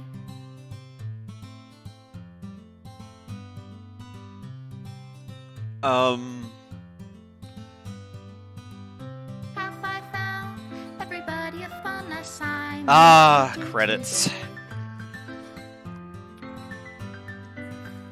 When you're here, everything that we do is fun for them anyway. When I can't even read my own feelings, what good are words when a smile says it all? And if this world won't write me an ending, what will it take just for me to have it all?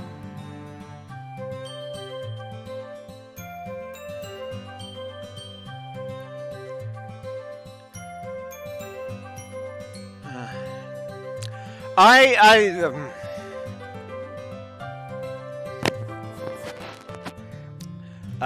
I don't know what to say. Does my I really pen don't. only write better words for those who are dear to me? Is it love if I take you, or is it love if I set you free?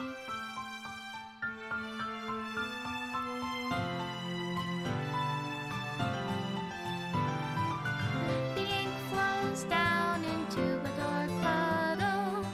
How can I write love into reality if I can't hear the sound of your heartbeat? What do you call Ha! love in your reality? And Oh, in that one's your getting deleted too. reality, if I don't know how to love you, I'll leave you be.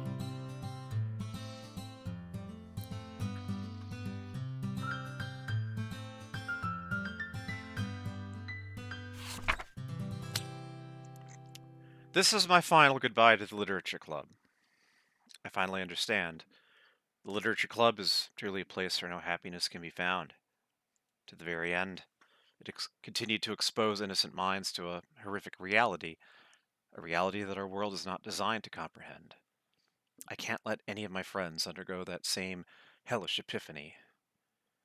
For the time it lasted, I wanted to thank you for making all of my dreams come true, for being a friend to all of the club members, and most of all, thank you for being a part of my literature club.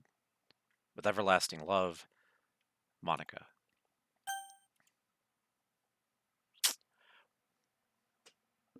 Well, I guess that's uh um uh I guess that's it then. I assume that if I try to restart the game, it just won't. Uh,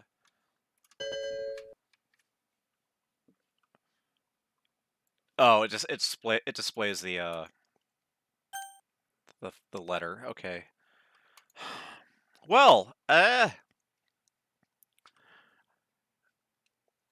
oh, so the golden ending is one where Sayori doesn't commit suicide. Interesting. Well, I might try this again sometime, but um You know, I remember finding this game a bit infuriating the first time that I played it. I didn't find it infuriating this time. Yeah, I'm at a loss. So I figure I guess I should just end the stream at this point. And thanks for following me, those of you who did on this strange journey. And I guess I'll have to decide what to do next. Anyway, uh this is this is Mixed Char Dreamer um of the Pnictogen system uh saying goodbye for now. And I hope things go better for you than they did for Monica and her friends. Um, have a good afternoon.